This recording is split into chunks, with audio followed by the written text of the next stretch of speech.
were underage secretaries, and can you expound on that? Yeah, well, I guess they were, because they were there. I seen them. I seen them myself. It's all true. It's all true.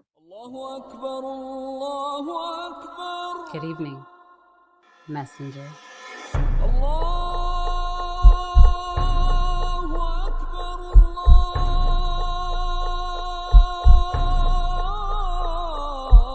You convinced us that you were the last messenger.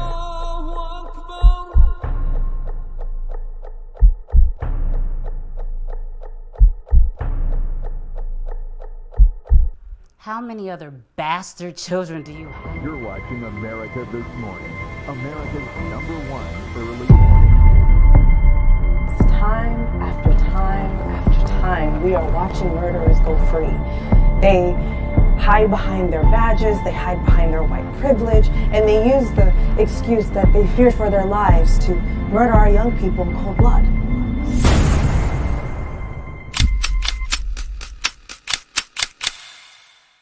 It's done.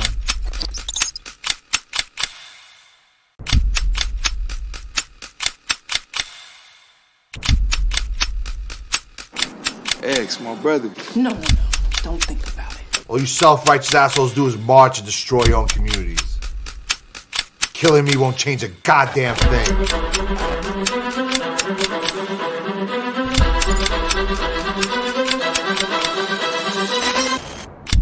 It's a lot different when it's a grown black man standing his ground.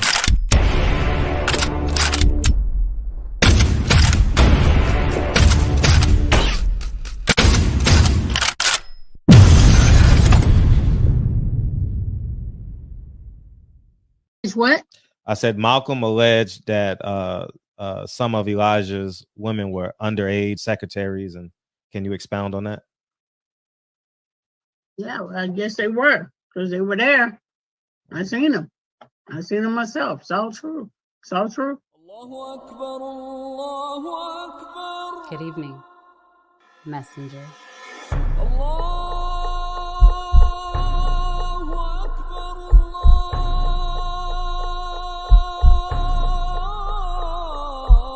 You convinced us that you were the last messenger.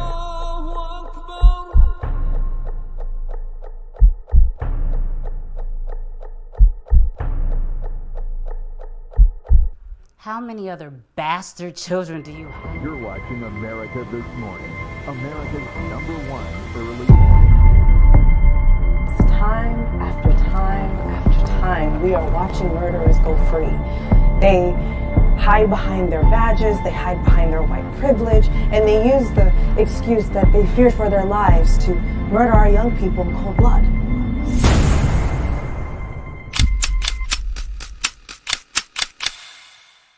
It's done.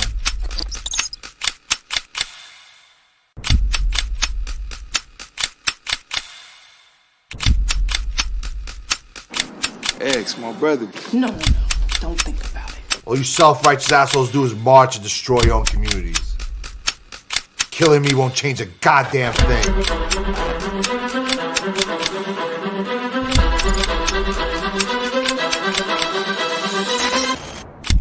It's a lot different when it's a grown black man standing his ground.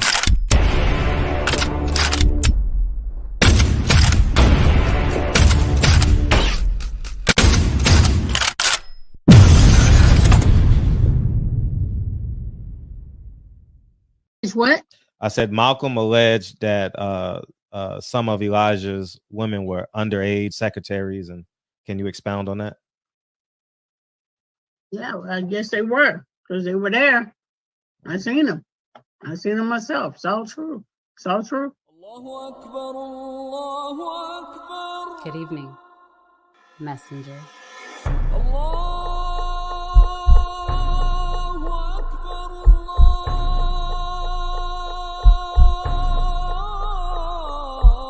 You convinced us that you were the last messenger.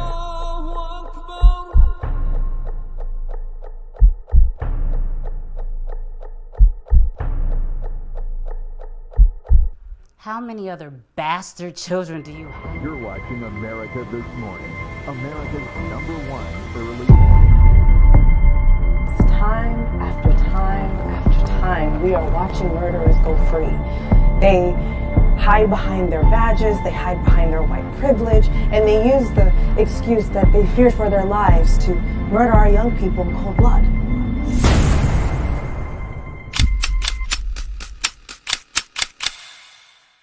It's done.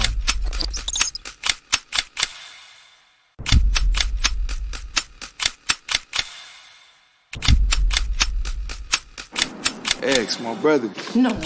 Don't think about it. All you self-righteous assholes do is march and destroy your own communities.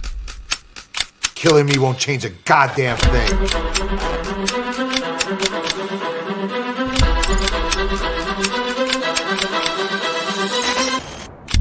It's a lot different when it's a grown black man standing his ground.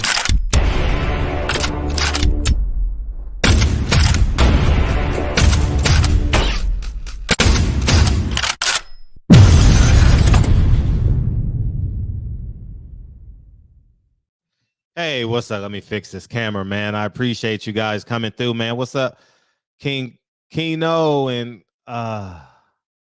King Corleone, man? I totally appreciate y'all coming through, man. I know y'all watching the 49ers. I know Kyle is happier than the son of a gun, right?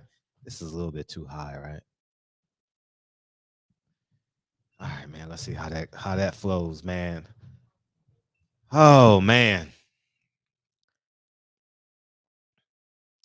Appreciate y'all coming through, man. So Kennedy and Lincoln said, nah, I'm not performing tonight. Oh, man. They said they not performing tonight, man. I told you. So thank you guys for coming through, man. Happy Thursday. And yeah, man, I saw the anything going on in boxing today that I need to make mention? Let's go through boxing scene. I ain't went through boxing. I ain't seen boxing scene. Any headlines? Anything make? Yeah, we're gonna get to the Mark Rivera and all that. Uzataki is on this card. A drug cheat, Shinskin. I don't know who the fuck they are. Anyway, Robert Garcia says need to train in the U.S., get out of his comfort zone and improve. Oh man. Oh, Team Avenetian files a complaint. They told them to fight in round 6. Ain't that gonna happen? But you definitely gotta you definitely have to file your petition. So I'm not mad at them for it. So you got to go through the legalities of it and file your petition. So and see what happens. What else? Blair Cobbs. I just think there's nobody that can beat Shakur. It's gonna be me. You just lost to him. And that's it, man. So Team Avenetian files a complaint. It was kind of a slow day in boxing today. So kind of a slow day. What else? What else? I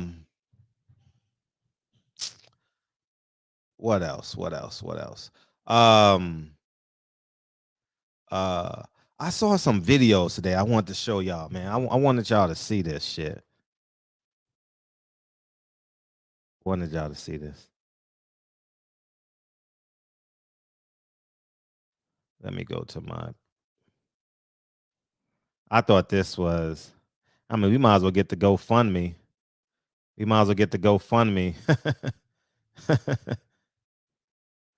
Check this out. I want y'all to see this. Let's see.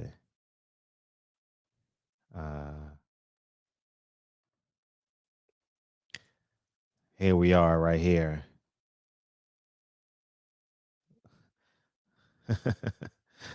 Man, look at this shit.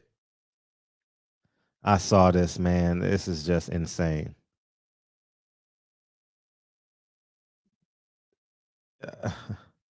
Oh, but y'all got to hear the voices. I mean, it does. Listen.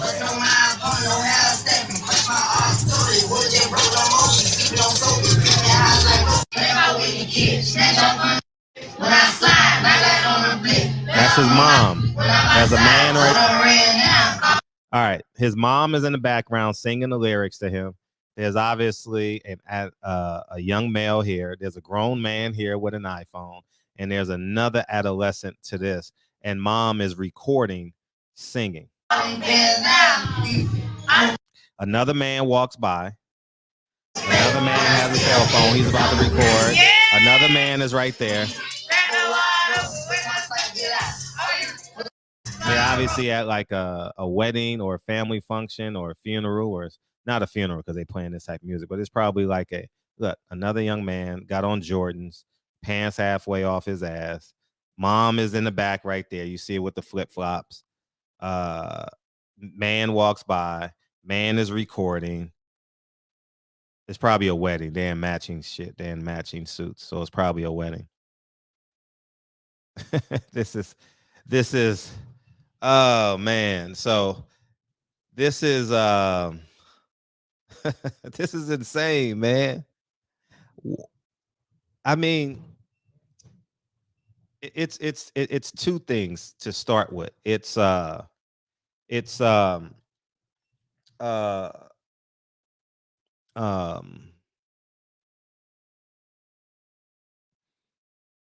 One thing to record it, right? And then there's another thing to post it on Instagram and think it's cute. Listening to hip hop. You know what I mean? It's, oh my gosh. And also want to talk about, before we get into boxing, also want to talk about Gunner. By now, everyone knows. I didn't know who Gunner was until he went to jail. I didn't know he made that song, Pusha P. I know I'm off tone and off beat, but it's Pusha P. I don't even know how the beat goes. I probably only heard the song a handful of times on Instagram. But he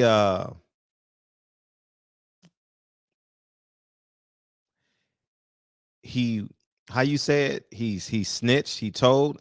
Man, let's find the clip so we can watch, because I know somebody may be driving and haven't seen it. Let me find it. It's probably on, I know it got to be on like what's that shit called? What's one of them popular websites? Oh, let's go. He probably have it. Poppy from Bronx River. Did he post it? Oh, here it is right here. Let's watch this shit together. This is insane, dog. This is insane. Everybody want to be a street dude. Everybody want to be a street dude. Well, here's the results of being a street dude. As it pertains to you, Mr. Kitchens. Yes, ma'am. YSL is a music label and a game, and you have personal knowledge that members or associates of YSL have committed crimes in furtherance of the game. Yes, ma'am. You were present when law enforcement officers stopped a vehicle in which you were present along with Jeffrey Williams, wherein hydrocodone, methamphetamines, and a firearm were recovered. These items did not belong to you. Yes, ma'am. And do you acknowledge the following statement? I recognize, accept, and deeply regret that my talent and music indirectly furthered YSL the game to the detriment of my community. YSL as a game must end. Is that your statement or acknowledgement? Yes. I became affiliated with YSL around 2016. Is that true as it pertains to you, Mr. Kitchens? Yes, ma'am. Damn. YSL is a music label and a game, and you have personal knowledge that members or associates of YSL have committed crimes in furtherance of the game. Yes, ma'am. You were present when law enforcement officers stopped a vehicle in which you were present along with Jeffrey Williams, wherein hydrocodone, methamphetamines, and a firearm were recovered. These items did not belong to you. So at the end, so the reality is this. Everybody talk that street talk, right? This is why I'm going to start here. If you have a YouTube channel, if you on Instagram, if you on YouTube and you on there every day and you talking, you not a street dude. It's impossible to have a YouTube channel, an Instagram page, and be a YouTube dude. Like, you can't do it. It's just literally impossible. It's no way, no how. Impossible. It's all a facade if you are pretending to be a street dude on the internet. If you are a street dude in your music, it is a lie. You will cop a plea not to go to jail. And as you can hear, Gunna copped a plea. You know, and the plea is, I want to get out of jail, man. I want to be free. I don't want to be in here with these demons. Nah, I'll do anything to get out. You want me to tell on who? Shit. He ain't my brother. And I ain't doing 25 to life for him. You know what I mean? I'm not doing, nah, I'm cool on that. I'm not doing no time for nobody. And that's what I want to tell y'all, man. That street stuff is all fake, man. It's not real, man. Everybody want to be the realest one on the streets, the realest one. It's fake, man. It ain't real. All right. It's not. All right. Don't believe the hype. Don't. Nah. I don't believe no dude on the internet that's claiming to be a street dude. I don't believe him. You may have done it in the past. I respect that. You know, but we got men like Whack 100. He's probably the most notable one, right? I don't know anybody else off the top of my head, but we got these street dudes claiming to be street dudes, but will sing a song. Now, you may have a history, you may have went to jail, but if you have a YouTube channel, you're a civilian. You're a civilian, man, and they're gonna find you. You know what I mean? Game over. Game over. San Francisco to the house. Is he gonna get caught? Oh, he gonna get caught. But thank God he went out of bounds. But that sucks because they're gonna take a knee. Damn. That sucks. They're gonna take a knee and the game is over. Because if they score, they can do an offside kick. You know what I mean? And so they can't score, because that gives Seattle a less than 1% chance. How you get caught here, man? How you get caught? Ah, man, you got it. But I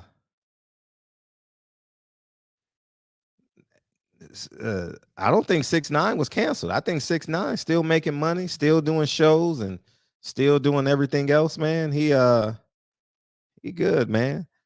Ain't nobody canceled, man. It's all fake. Ain't nobody canceled. Who they say they canceled? Who was the most notable person to ever get canceled?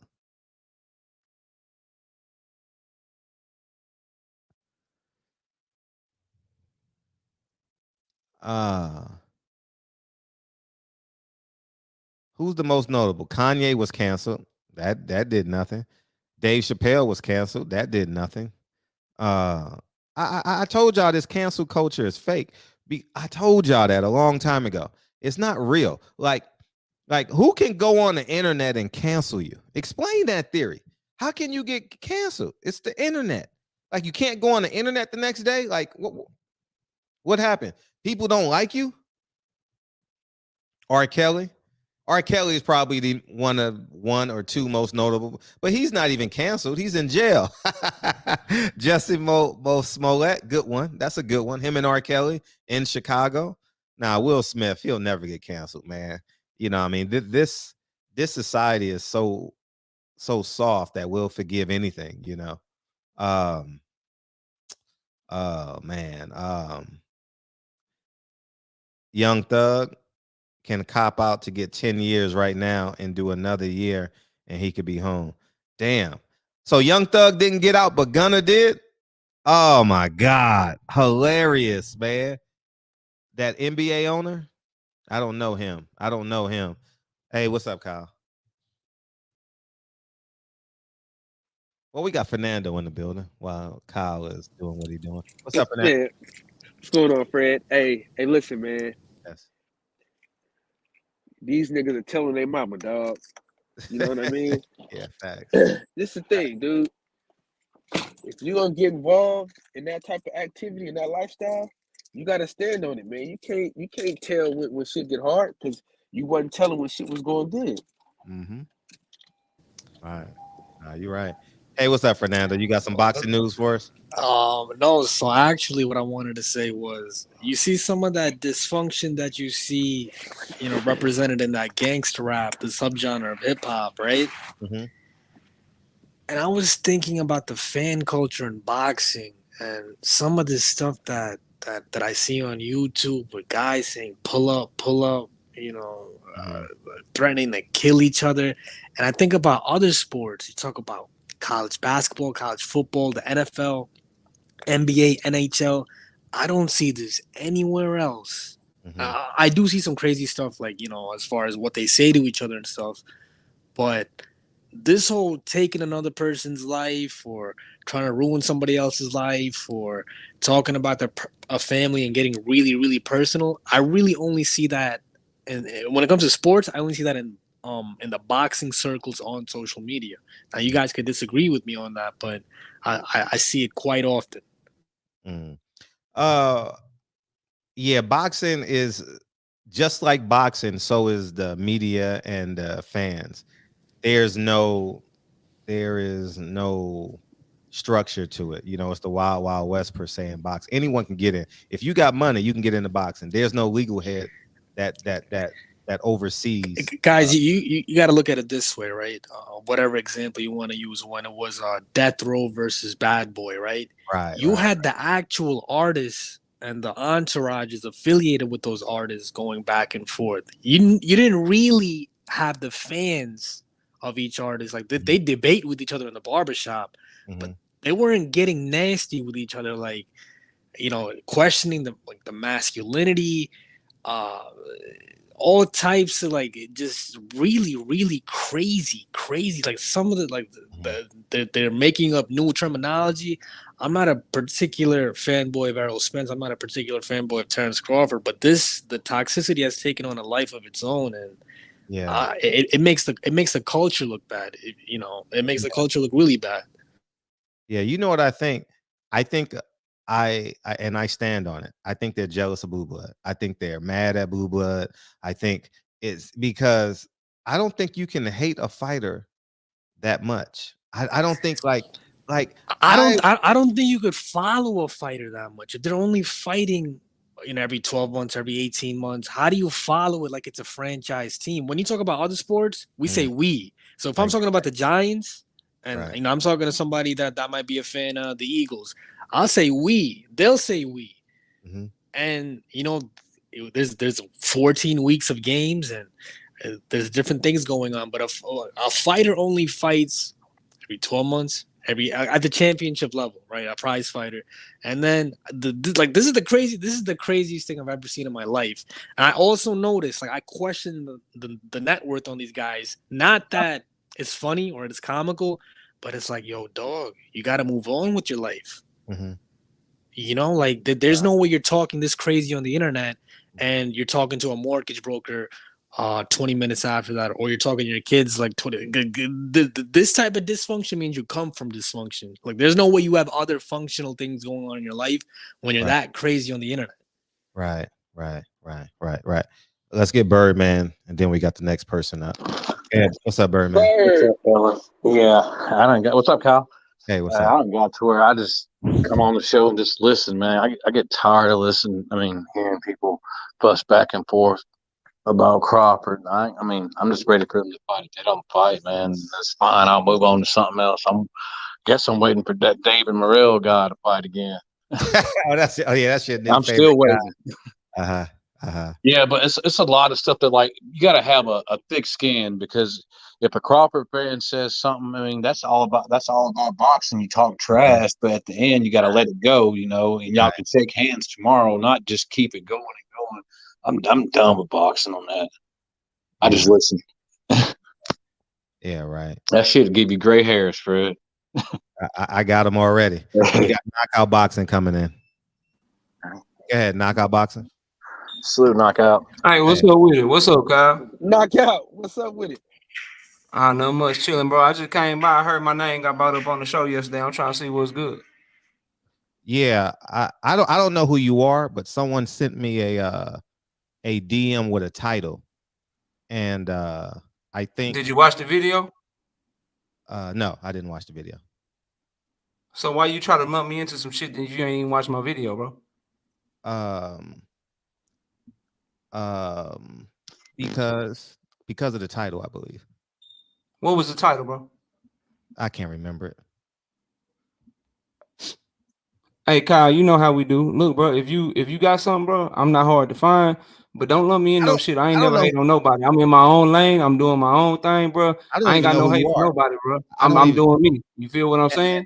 And I so think if you gonna comment on me, Fred, you know what I'm saying? Make sure you watch up. the shit first, bro. I think I only mentioned your name for 10 seconds, but I'm gonna say this. I think it's retarded. I think it's stupid. And I think it's, if you were in that clique, I think you guys are doing a big injustice to a person like BlueBlood, because I think you guys are using Terrence Crawford's name to hate on BlueBlood, and I stand on that. Because I'm gonna tell you this: how the fuck can you love a fighter more than a man that's in your community every day? How the What are you talking about, bro? What am I talking about? What are you talking about? What did I say that gives you any inclination that that's what I'm doing, bro? Well, I'm talking about that side of the community. And if you want, okay, bro, but you don't know what I say or what I stand on. You ain't watching none of my shit, but you trying to put me in some shit, bro. Don't do that, dog. And that's don't do that shit to me, bro. Because I don't talk about you. I'm not putting you in no group. I'm basing off my interaction with you is off you putting me in some shit, and you ain't watching not one single solitary content. Kyle is up here right now. Me and Kyle will let you know the type of content I make, the type of boxing mind I am, and what I talk about on a daily basis, bro. Don't lump me in no shit, bro. Okay, well, don't do that shit to me, dog. Because I'll never do that shit to you. This is the first and last time that you'll hear from me, because I'm in my own lane, bro. Don't group me in with no shit, bro. I'm gonna say this. I've no shit. I'll say, okay. What I'm saying is this: if someone sent me a title and I went off of that, and I don't back down for what I said, and I think all y'all are condoning that. You go with the y'all shit again while admitting that you didn't even watch what they sent you that I said, bro. You keep talking about some y'all shit, Fred.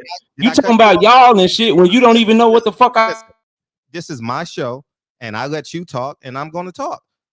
I let you talk when you wanted. I didn't say anything. I'm gonna say this. If y'all condoning that shit and super chatting that shit, all y'all are pieces of shit, because at the end of the day, how the fuck you gonna love a fighter more than a man that's in your community? And if a man is in your community building that platform, y'all motherfuckers don't support the man. It don't make no sense. What fighter do I love, Fred? What are you talking about? I don't know. I'm talking about BlueBlood. So then don't mention my name and put me in some shit if you don't know, bro. That's all I came here to say. Kyle, I holler at you, bro. Take it easy, Kyle. Shout out to the boxing section, man. Okay.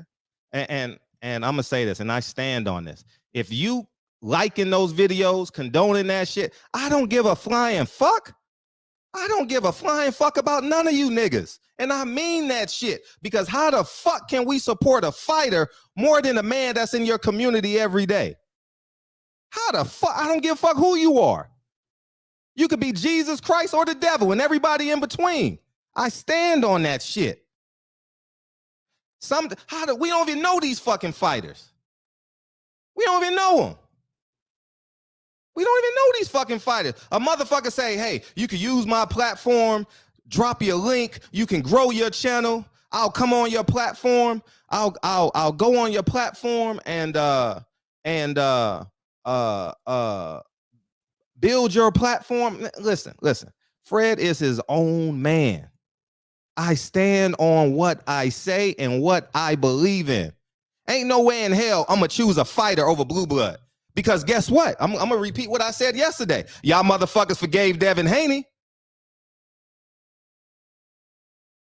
Bob Arum was a racist before Devin Haney signed that shit. And I'll never, and I'm gonna tell y'all niggas one thing. I never turned my back on a man that I've been with side by side with him. Y'all shut up about Top Rank when Devin Haney went there. Y'all shut up about, what's that other company, The Zone, when Devin went there. Y'all shut y'all motherfucking mouths up now. So why can't you do it for Blue Blood? It's not about it's not really about Terrence Crawford for me. I swear to God, it's not. It's more about Blue Blood. Y'all can go anywhere you want with it. You can, I don't care, but it's more about Blue Blood for me. If Blue Blood has something, listen, if Kyle was doing some shit with a boxer, that's cool. Kyle took a picture, I swear before Jesus Christ, on my grave. Kyle did a video with Sean Porter, right? In my head, I said, I'll never put a title about Sean Porter now because I saw him ha-ha and kikiing with Sean Porter. So I said, I don't want to put Kyle in that position. I don't want to put Kyle in a position where he's like, man, that's Fred. You know what I mean? I don't want him copping pleas like Gunner. You know what I mean? But I'm joking. But the point I'm making is this. I intentionally didn't do it. And for all y'all niggas that said, before I started the film, I want y'all to understand some shit. Before I started, no, it's not about Terrence. It's not really about Terrence. It's more about Blue Blood. Yeah, Terrence is like BC. You know what I mean? It's not really A for me because if you see a brother making money, but let me make this point. I'm sorry if I'm taking up y'all time, man. I will go around. I'm gonna say this. Before I started 9 Wives, I need y'all to understand some real shit. Before I started 9 Wives, myself and Patty Dean called DB. Before I even started the movie, I called him. And I said, I'm doing the film because I don't really respect Elijah Muhammad. On my mama, I called him. And then another time, I met him in person. And I said, I love you, DB, but this is where my heart is. And I've been thinking about this project for about 20 years. And now I think I'm mature enough to do it. I didn't throw him under the bus. I had 2 full conversations with him before I brought it to the public. One on the phone and one in public.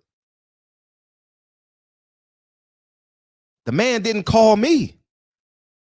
He didn't call me. He just left. So I don't run. I don't hide. Nah, none of that shit. And I say what I mean and I mean what I say. I don't really care about this internet shit. Y'all are motherfucking, I got y'all on a string. I don't give a flying fuck what. Y'all can make 400 videos. As a matter of fact, my goal was to get 10 or 15 videos made about me last night. If you want me to keep it a buck, I wish I would have gave me more names. I swear before God, that's why I said I want all the smoke. I wanted 20 videos about me. Fuck you gonna say about me? I got a full family in my house. That's the most important thing. Anyways, man, Mr. Henderson, what's up? What's going on, Fred? Ain't not much, man. Shout out to the panel. Salute. I'm not gonna lie, Fred. I don't know. I think whoever that dude was, it don't even matter. But I would say this, Fred. You do kind of talk in broad strokes sometimes. Okay. Well, let me not. Go ahead. Let's fix that. Yeah. And that's all I'm saying. You know what I'm saying? That way we can, or I don't know. Because I know I come in here sometime and I hear that I don't think you got a problem with certain groups, but I know that there's some other content creators that fall under banners. Right. And I'm like, well, I don't care that much to do no research, but because I'm here live and I hear you talking about it, it's not enough specificity. I don't know what you're talking about. See, right. So, but I don't, that's just one thing. Mm-hmm. But outside of that, I don't really get the whole. Is Fernando still here? Yeah, Fernando. What am I missing? Who's the what's happening online? See all that stuff on Twitter and YouTube about this. I'm only gonna say it once. This aerosexual thing. This wild Tourette's.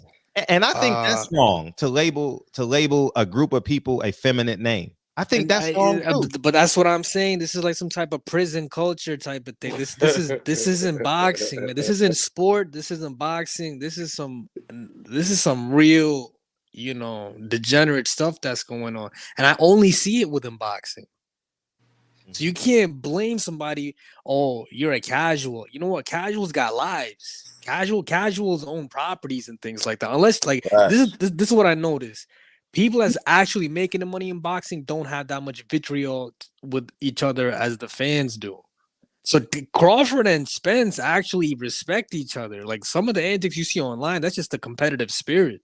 But the fans of these guys, it's like, oof. I don't get it. And it's all like a biosphere type of mentality, like ride till I die for an entity that's not my family. I don't get that either.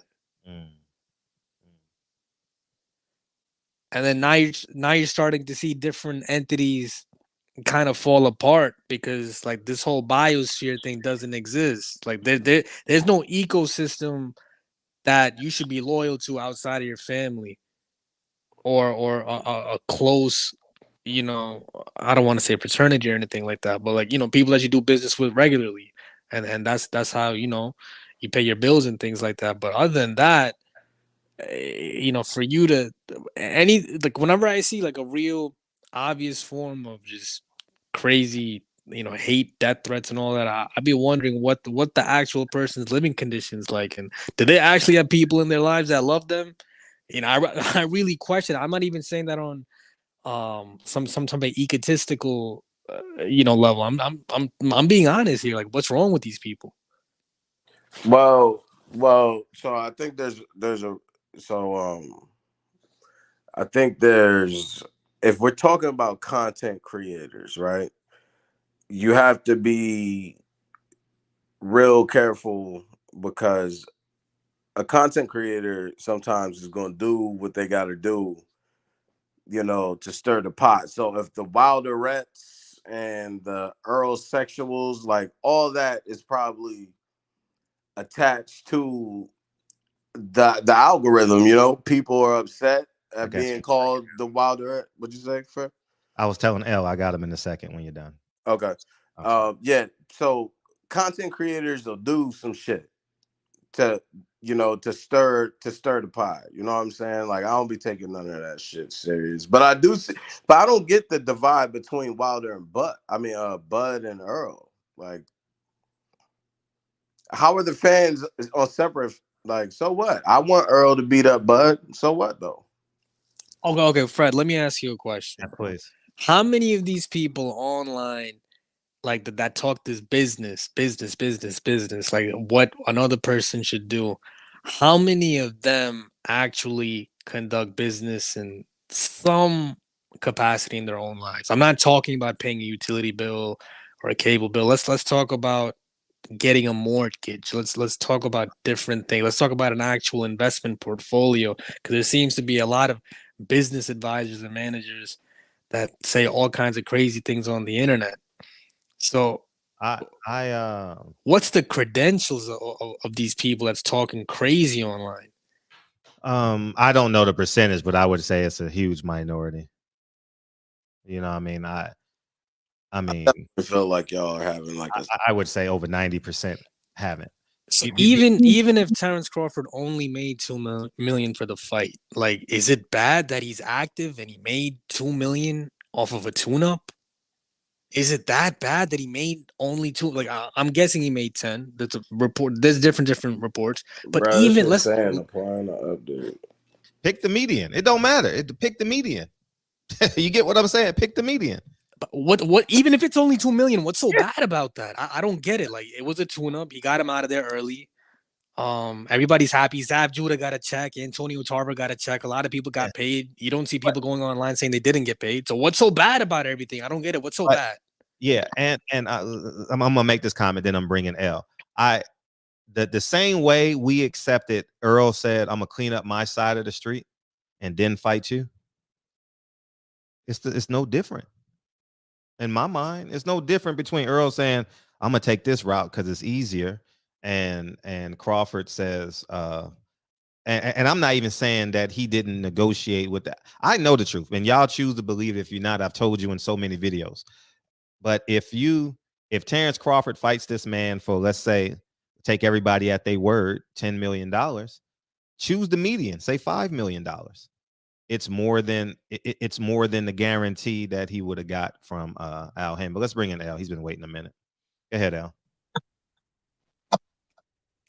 What's up, Fred? What's up, everybody on the panel, man? I was just listening in, man, and I was like, damn, what a ever growing topic, you know, that's been fast growing, man. Every time I get on YouTube, that's the main thing in the feed, you know, just different YouTube channels going at each other, and it's funny how the algorithm works upon that, you know. As freshly and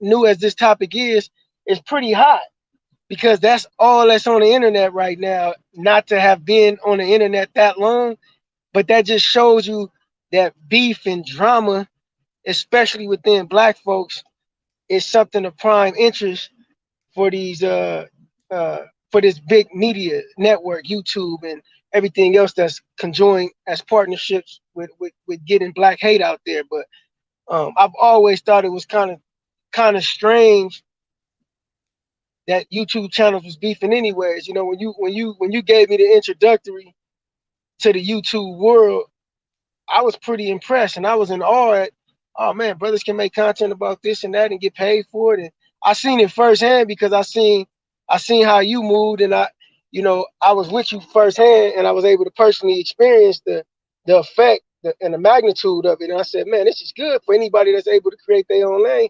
That's a great thing. And like I said, when I had got off the net, you know, and got back on, I realized, damn, everybody going at each other throat. What the fuck going on?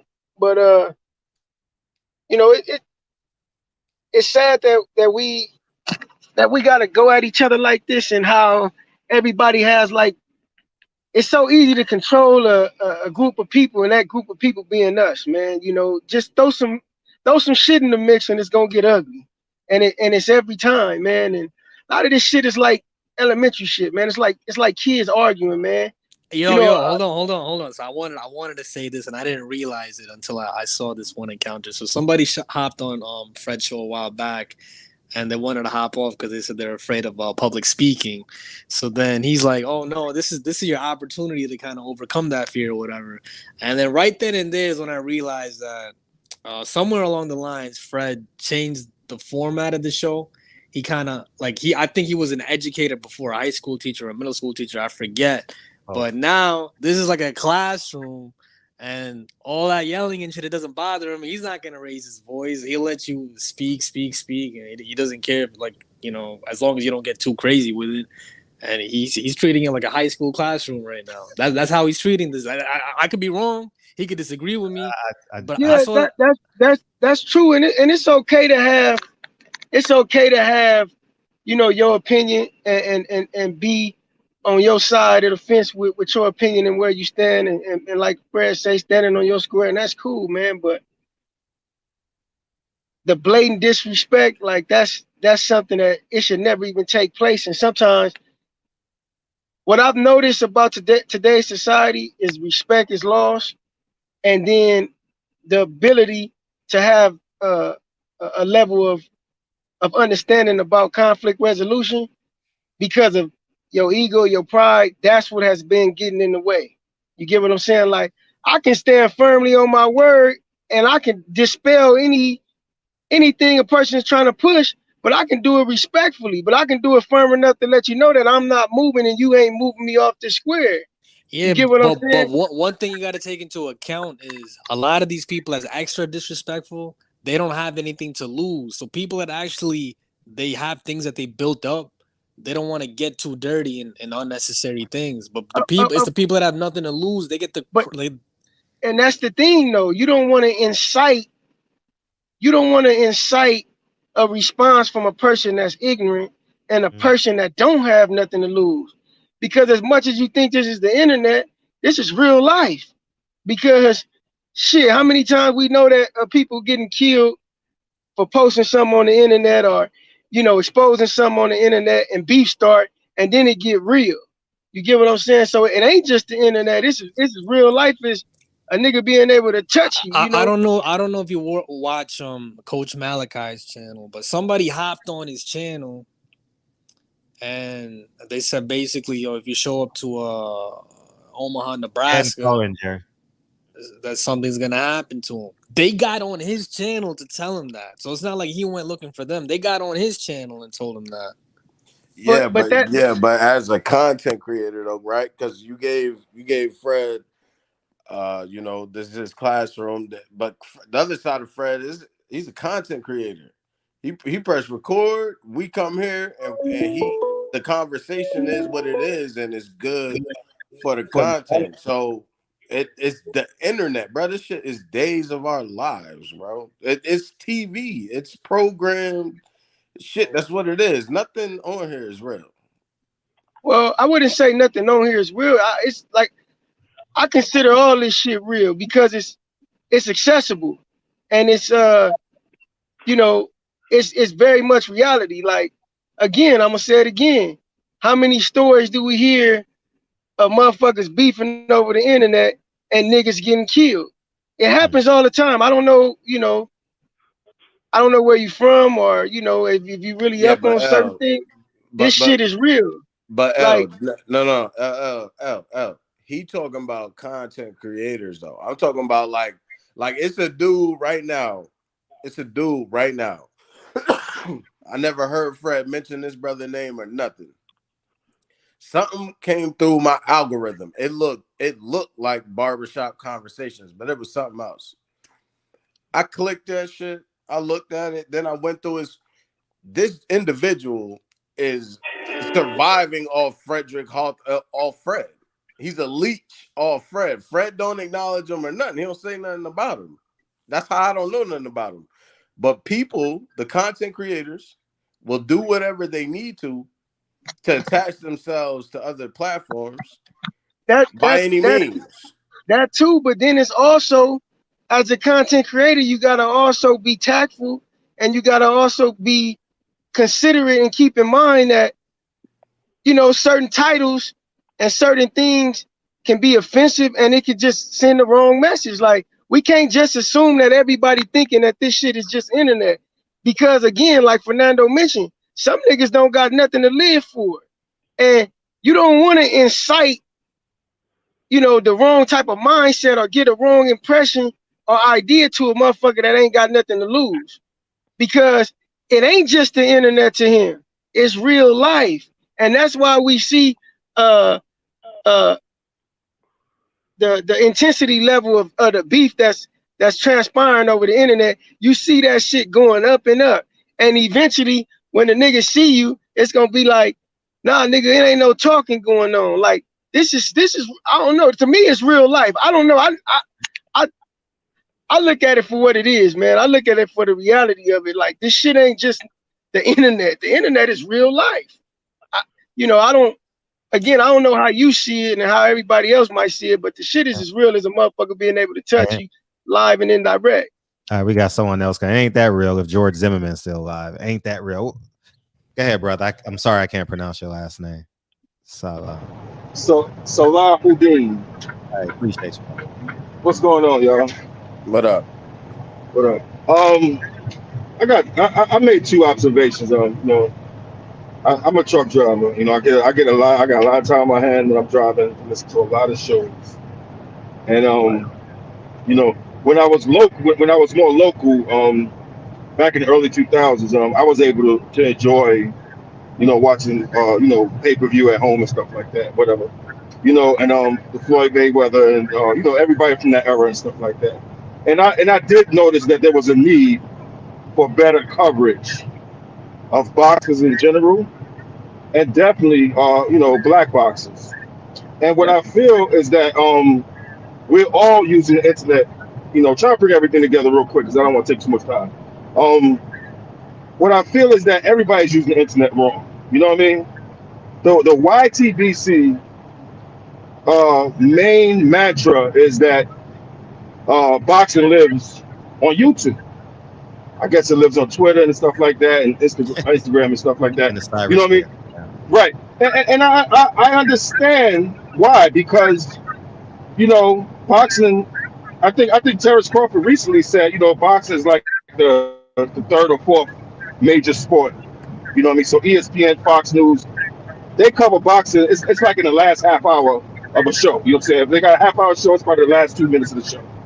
Whereas you got the luxury of turning on YouTube, going to Twitter, going to Instagram. You got to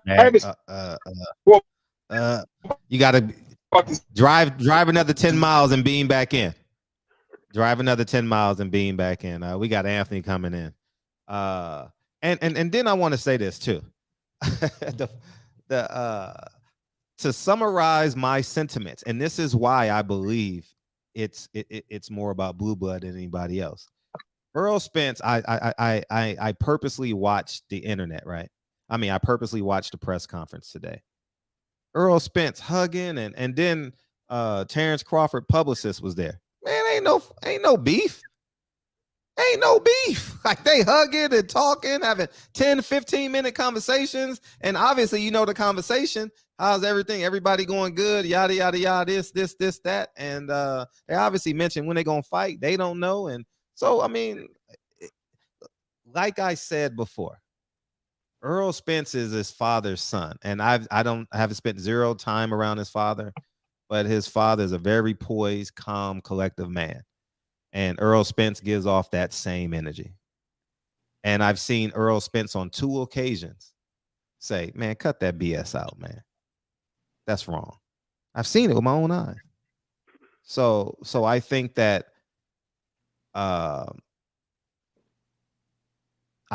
we are out of tune, but I stand. I got you, Anthony.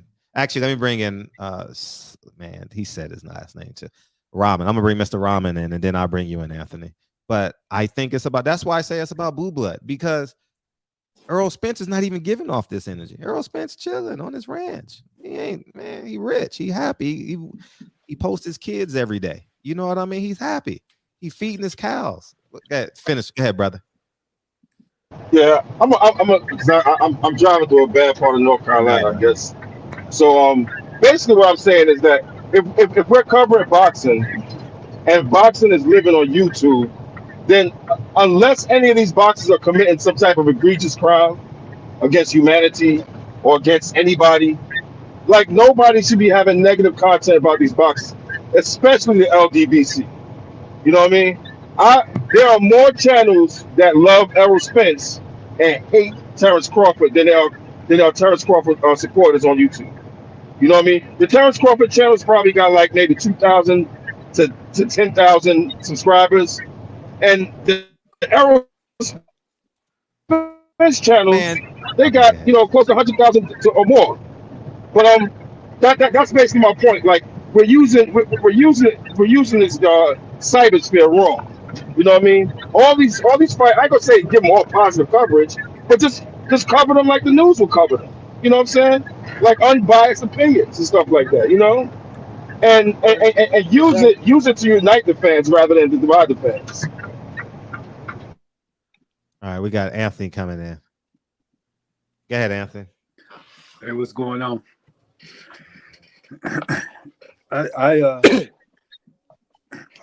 I think like Elle was saying, yeah, that a lot of this is incited just for conversation, and it comes through by way of the titles that some of the content creators put up, and just on what the brother was just saying there, I don't think the fans necessarily hate either one of the fighters, but it's the the words become fighting words online.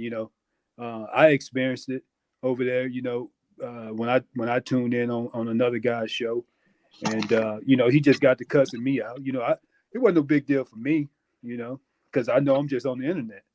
But right, but some of that stuff becomes like fighting words because they start insulting one another, cursing each other out and all that stuff. But then you'll see them back on there the next day talking to each other again, and sometimes it may end up the same way, sometimes it doesn't, so I just don't think that this stuff is as serious as a lot as we sometimes think it is. But when L says real, he's saying that always take threats seriously, because You don't Hell want to yeah. find yourself slipping, and you know you out somewhere, and then oh yeah, oh that's so and so, yeah, and then there's somebody clock you from behind. You know what I mean? So you should definitely take somebody talking about they're gonna take your life seriously. You should report that. If you really feel threatened by it. But other than that, man, I don't think the fans necessarily hate either fighter. They're just talking about who ducked and who didn't, and some of that, sometimes those things just spin off to, screw you, or you a sucker, you don't know what you're talking about, or you weak, or whatever all these little words and what the other guy say? Fernando said, man,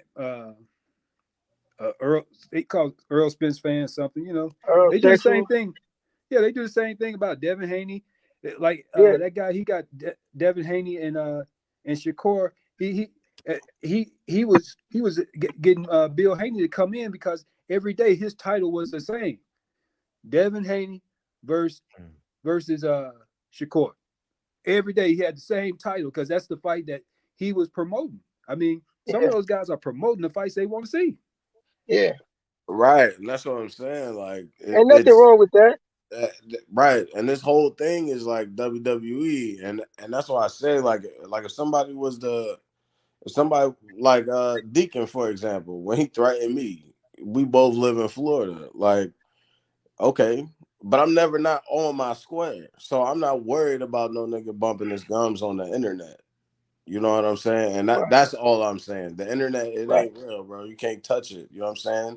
And when you turn the internet off, when you go in to pump your gas or drop your kids off or clock in, you should always be on your square. That's a fact. That's a fact, man. And I feel like this, man. To be a good content creator, you don't never have to stir the pot. Like, I believe that. Like, I don't have to stir the pot to pump the truth, man. Like, or to get a following. Like, but that's like the thing nowadays. Like, everybody like drama sells, drama sells. Like, I gotta put this in the title so everybody click. Like, well, you buying into the fucking algorithm. The algorithm is designed to do that. But I feel like this, man. Truth stand alone, and truth gon', no matter how long it take or how much work it takes, it's gonna get further than the lie and the bullshit. Like, the bullshit is gonna it's gonna fuck everything up, man. And that's what we seeing. Like, today, we seeing just a bunch of bullshit. Like, I laugh at it because, like, I know the fighters all love each other. Like, man, boxing is I played damn near every sport, man. There's no other sport even close to the camaraderie that come with combat sports. And that's simply because you've been humbled enough to know that you can get your ass whooped. And you also got enough confidence to know you can whoop some ass. So with that, the level of respect that two men get from that, you are really a man of very few threatening words, because you more so have threatening actions than words anyways, and really you just do it because it's a job. It's not because you really have a violent nature. How many times you see a nigga knock a nigga out and go and come see if he all right? Like, that's a gentleman, bro. This just happens to be the job and the nature of the business that we've endowed ourselves into and dedicated our lives to, those that have done so. But as a content creator, you got to have some responsibility to tell the truth, like, and be unbiased as possible, because content creators have a lot of power. Like, content creators are the ones that's pushing the movement within the casuals. Like, casuals looking for knowledge. They thirsting for knowledge. They babes, and they looking for somebody to give them guidance. So when they come to YouTube and they hear people talk, they're like, oh man, this guy knows what he's talking about. He's telling a good story. But if it ain't the truth, it ain't gonna go for it. And it's gonna stir up a bunch of shit like it has been doing. That's my opinion. I know you probably don't like what I'm saying, Fred, because you're making that look and you acting like I'm boring you. But I wasn't even not paying attention, but I don't mind what you say. No, I see what you're doing. You don't have to lie about it. It's all good. You got your personal opinion about it. That's cool. No, but I don't. Well, I don't. That's your prerogative. It's all good. I don't. I was just waiting on you to finish so I can get to Kyle, because Kyle ain't said nothing in a minute. What about me? Oh, I forgot about you, Jerry. You know, you Go go ahead, next. Jerry. Go ahead, Jerry. Thank you, Cal. Fight fans been beefing with each other since Hector was a pup. I remember Hearns fans and Ray Leonard fans used to be at each other's throat. Big difference now is what you guys are saying. People have the internet. People have YouTube. So boxing fans, from hardcore to casuals to motherfuckers that don't know nothing but maybe about one fighter, that now have a format where, you know, they can discuss stuff. And let's face it, most people aren't rational in discussion. You know, the discourse, that's something that's going on in society, both politically and just all around the horn. You know, there's very few people who can discuss things with reasonable discourse. And so what happens is, just like the fellow was saying there a minute ago, it quickly goes from, you know, talking up reasonably about something to someone saying, you don't know shit, you're a casual, or name calling, and then there you get the beef. And of course the YouTube content creators purge it forward, because that's what they do to a lot of them, not all, but a lot of them. That's what they do. They put headlines and stuff to get that going. And a lot of that is just human nature, right? We all, you know, people love to argue a bit, you know, some like to argue a little, and some people like to argue a lot. You know, if everyone gets on and everyone's in agreement, well, that's kind of boring. So when you add, you know, the format, the big YouTube format where anyone can engage, this is what you're going to get. As far as what El was saying about the camaraderie in boxing, that's true. There's very rarely a beef between fighters that goes on past the fight, because you're going to learn to respect that man in that ring one way or the other. And so there, the camaraderie is there. But just like in football, you see after a hard-fought football game, the players meet in the field and they hug and on each other and stuff. And meanwhile, the fans are up in the stands fighting a lot of times, you see. So, and then with boxing, lastly, you know, being a combat sport, so it's about whooping ass. So the fans are a little bit more fanatical, and the fighters don't fight that often. So there's a lot of time in between for fans to get, you know, to get at each other. Yeah. Now, as far as BlueBlood is concerned, I don't have nothing against BlueBlood, but I am interested to see about how this event panned out, because we know what was said in the early going about what the purses was going to be and this and that. And now we're hearing, you know, there's rumors, and there's just rumors as far as I'm concerned, but I'm hearing that it was less than $20,000 paid in full. The fighters haven't been paid in full. There's controversy about the gloves. I don't really think that's going to add up to much, but yeah, I'm interested to see how that pans out. But yeah, that's what I got. Thanks, Carl. Good. Fernando, you got something? You want to add something, Fernando? Yeah, Fred. So one thing that, like, this whole money thing, right? We've seen different contract leaks as far as advisory deals, promotional deals, different things like that.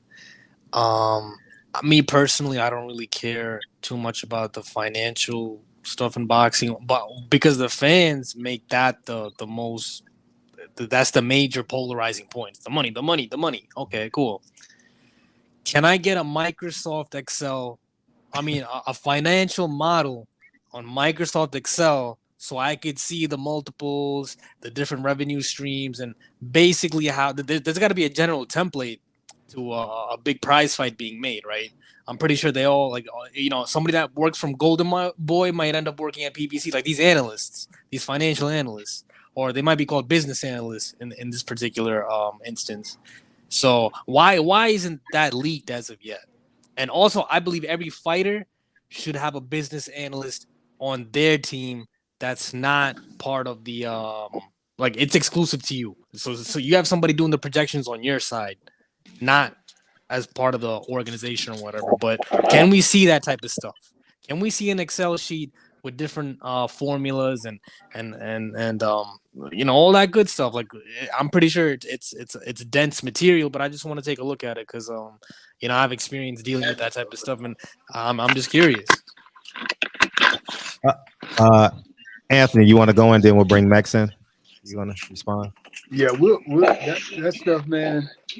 you know, when it comes down to the numbers, I don't know if we'll, unless you get like what Fernando was asking for, and then that may even be a lie. You know what I'm saying? I don't know how believable that stuff could be, because I mean, we could look back on some other fights, and you know, the promotional companies or these different media companies will come out with certain numbers, and then you'll have somebody, I can't think of that guy's name right now. Rick Glazier. Yeah, and he'll come and say it's totally different. You know what I'm saying? I wasn't even thinking of it. You guessed it on the first try. So you never really know what the truth is, right? No. So no, I'm not talking about actual. I'm not talking about press release statements by any company that produces a show. So I'm not talking about Showtime, DAZN, anything.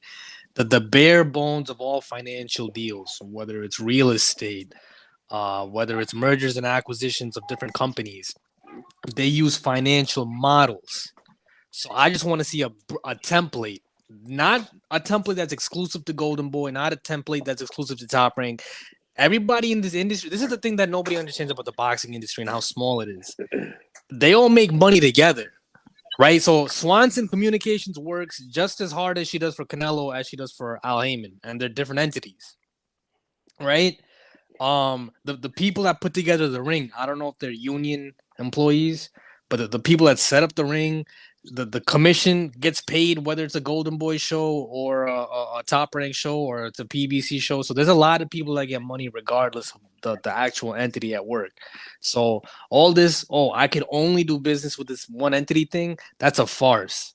But what I'm saying is, I just want to see the general financial model template that's being used in this industry, and then you could really get down to the bare bones on getting to a rough number that seems plausible to what's actually going on. But until then, we're only going to see what you see in court cases, but that's after the fact. I want to see the actual metrics they use to value a fight. Who's doing, like, where's the analyst at? How come boxing, there's no analyst in boxing as far as the money goes? When it comes to football and what was his name?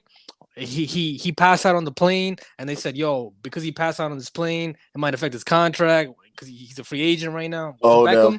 Yeah. Okay. All right. Oh wow, I didn't know that. So in football, the scouts, the GMs, the owners, there's different metrics going around. And with boxing, this whole, it's the major revenue sources, the TV rights, the foreign TV rights, the gate, the sponsors. Okay, it's pretty cut and dry for the most part, unless you're like a Ryan Garcia who has a larger following outside of boxing than they do within boxing. So you'll see him in a Gatorade commercial. You might see him in an Gymshark. But I just want to see what the Excel sheets look like.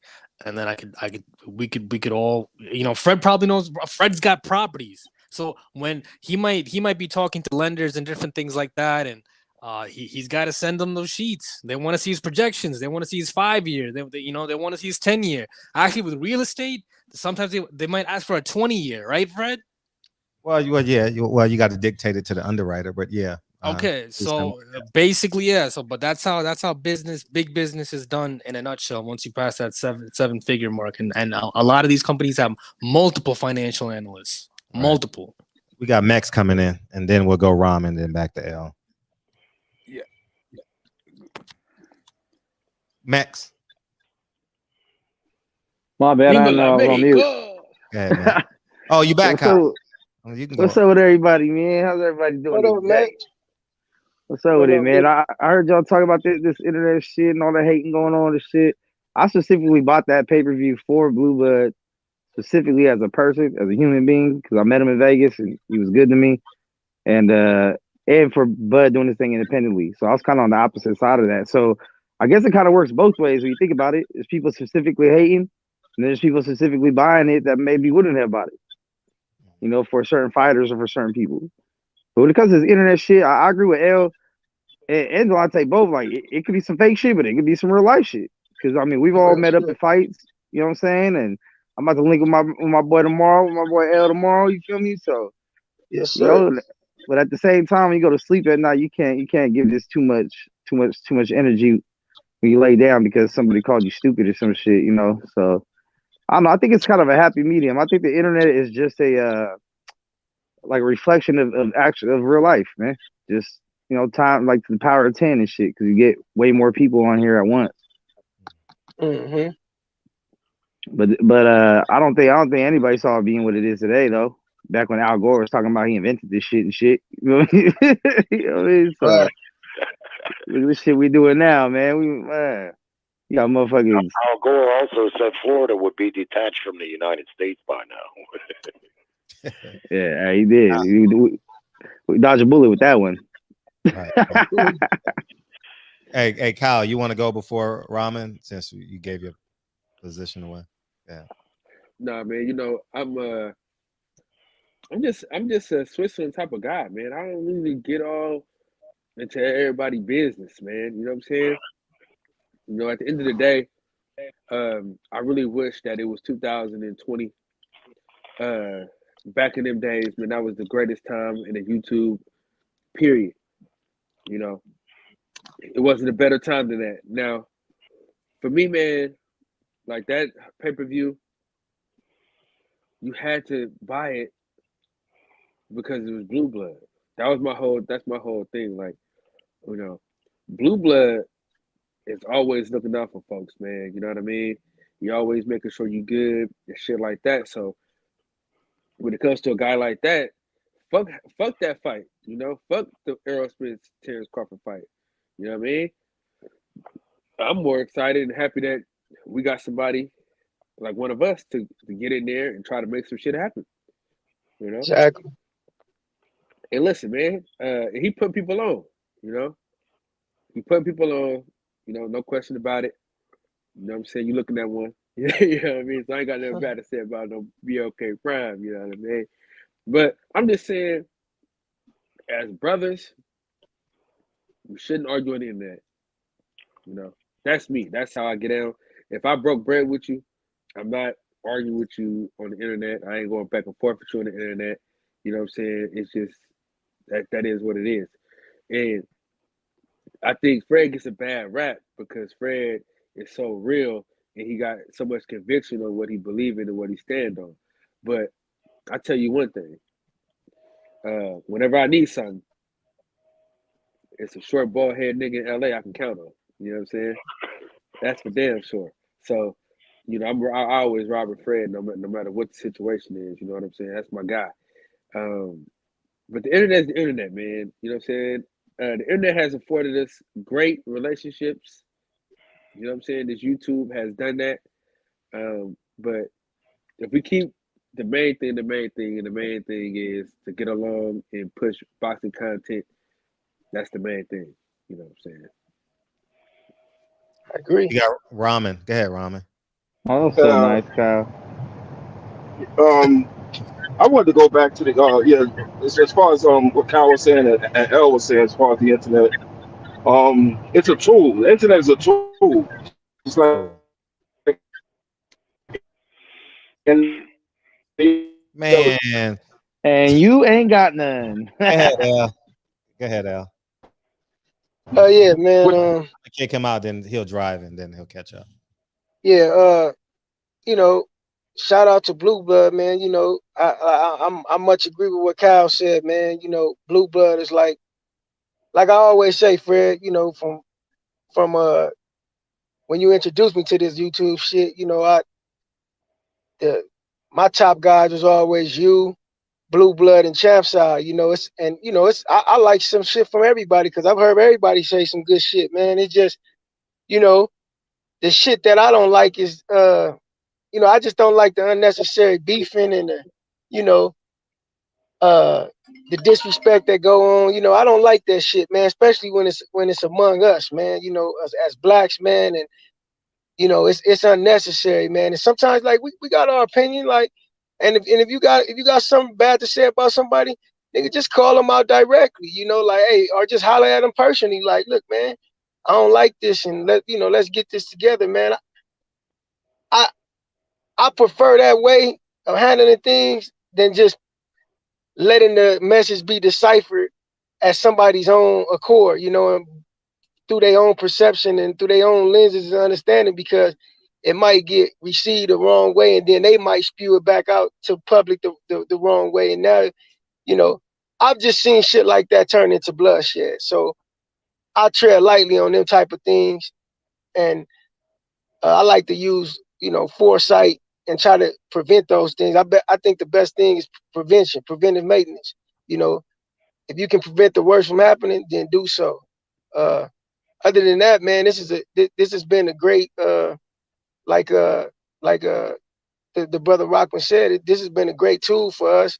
You know, let's not wear the tool dull. You know, sometimes, man, we just get back to the main thing being the main thing, like Kyle said. You know how I feel about you, Fred. You know, I don't agree with everything you do, but you your own man. You know, you see fit how you want to do certain things. You know, I believe there's a better way to do it, and you can be you can reach more people, and you can have a much greater impact on some things because you do have a gift of reaching people, and you've shown that, and you got a certain skill set that's unique, especially to this line of business and community service.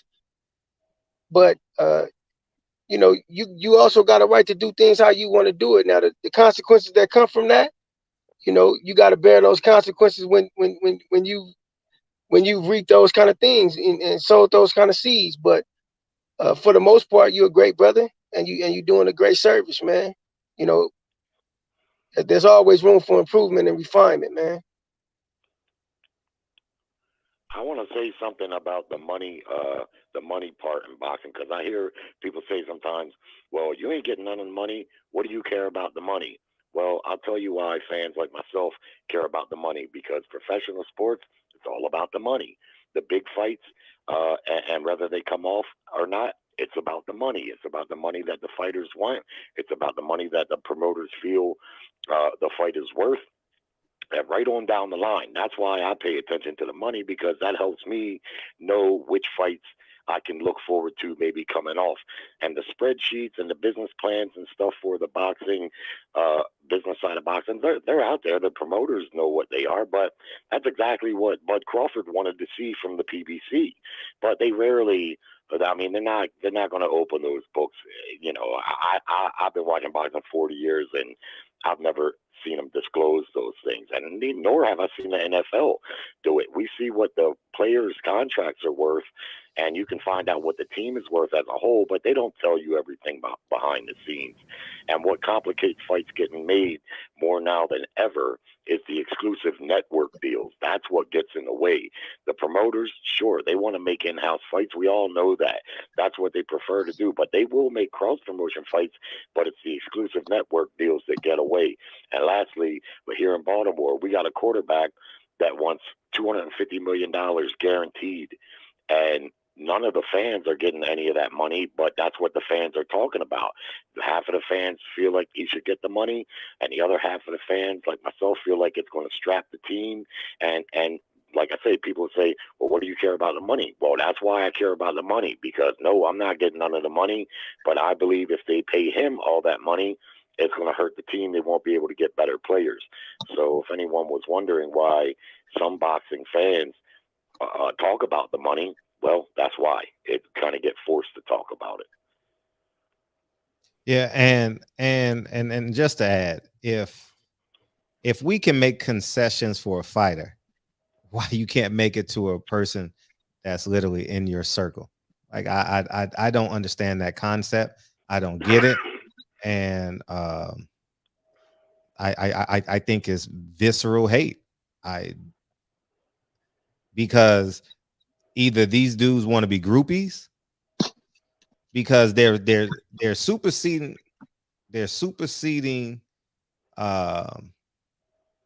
like order. I'm with this guy every day. He may come on my platform once a month, twice a month, but he's in this cybersphere. But I'm not going to support him. But if a fighter changes promoters, if a fighter changes whatever, oh, I'll support that. It doesn't add up to me. We got Champion Heart, then we got Ramen. We got you coming in a second, dog. Can I speak on that real quick first? We got Champion Heart, and then That champion didn't even come in. What's up, my brother? Then How Ramen. y'all doing, man? What up, brother? All right. What's It's happening, all champ? good. Hey, man. I'm catching the tail end of this, man. Is the cats hating on BlueBlood? Is that right? I don't. Yeah, I don't understand that. I mean, I haven't. My thing is, I always said that I wouldn't bash the BLKPrime who did it, because I wanted to see what was going to happen. The thing is that people who have never done any type of promotion and their whole thing, they're talking about the whole money thing, but you don't understand. I've got some personal relationships with promoters, and they say you really don't make money promoting until your third, fourth event. Your first event you lose money, your second event you lose money, and you break even on your third, and then you make a little money on your fourth.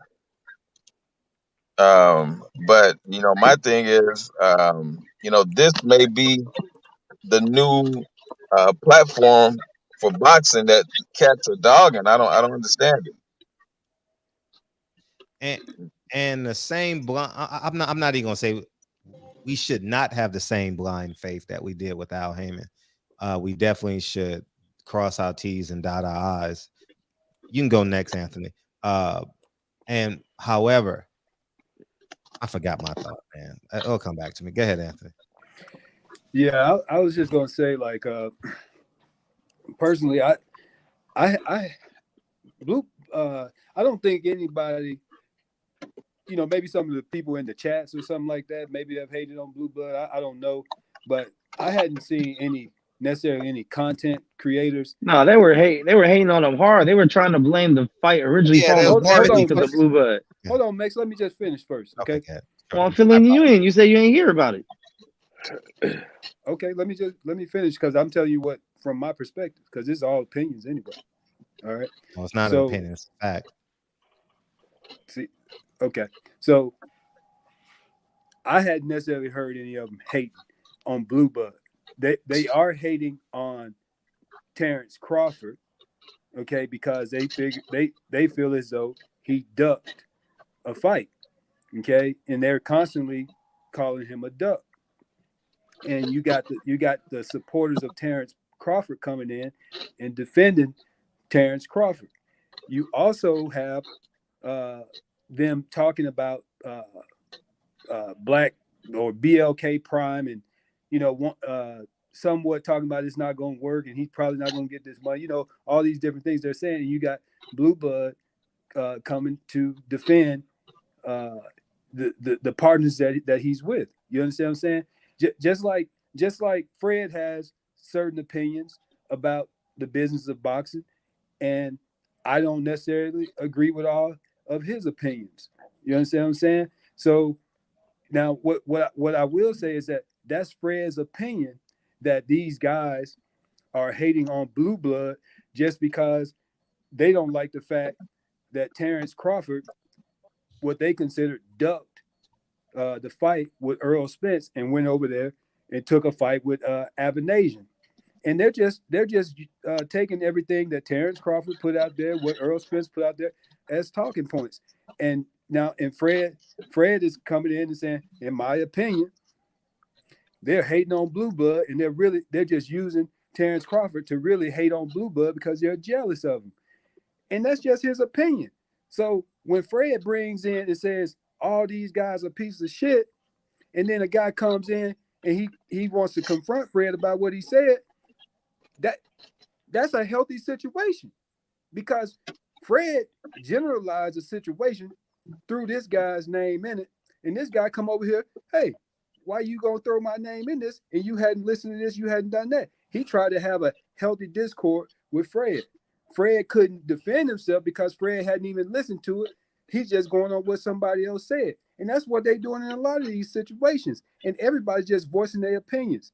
The problem is when people take it too far. Exactly.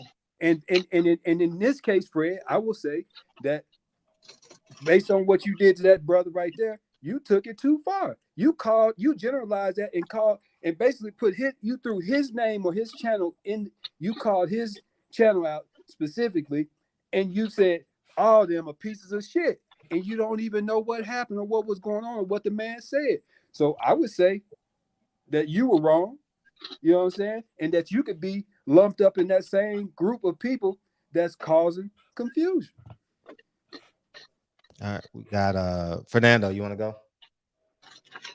Oh yeah, so like one of the speakers said, you have to know the financial viability with fights to know if it's possible of it happening or not.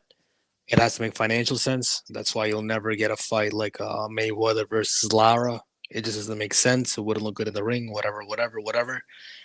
But what I wanted to say is,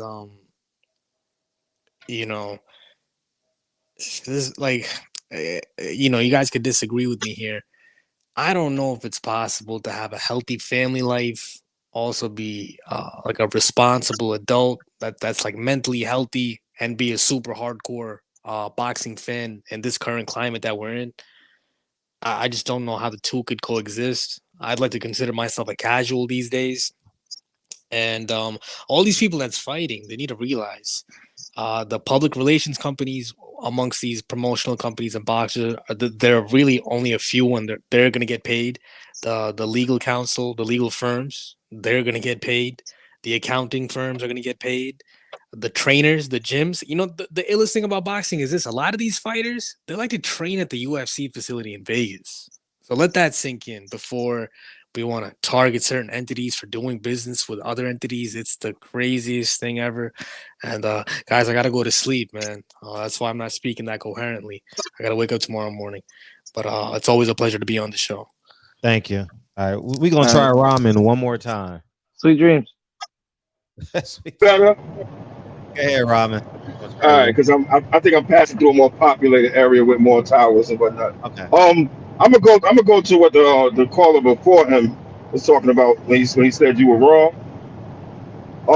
I personally, like I said, I'm subscribed to a lot of channels, and I'm subscribed to Knockout Boxing, and I actually happened to switch to your channel from another channel right when y'all were going at it, and I could tell you from personal experience that yes, that dude at the time the fight was announced with David Avenetian and Terrence Crawford, when the BLKPrime thing came out, he had a lot of disparaging opinions in regards to that fight, and I got kicked off. Actually, I was invited to his channel from watching KQ with the singing OG dude, because I was in his comment section when the singing OG was saying some stuff about Terrence Crawford, and I was just countering based on facts, based on the Twitter beef, based on the events that happened, and I was in the comment section, and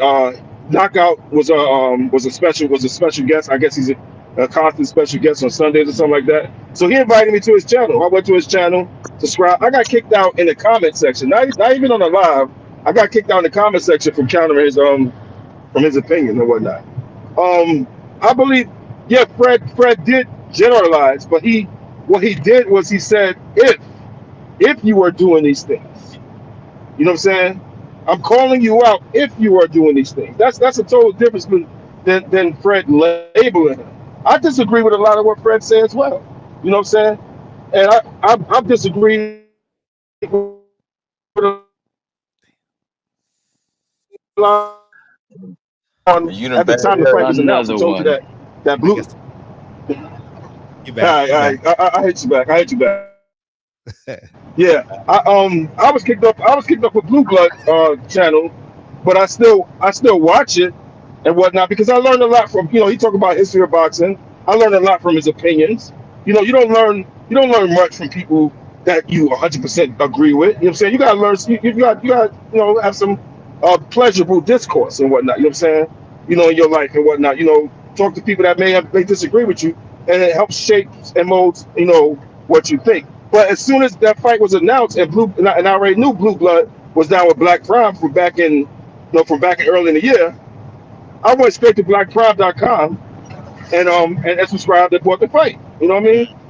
Like that's what real men do. Like I don't take nothing personal that another man say to me. If he do something to me, you know what I'm saying? Yeah, we got a problem.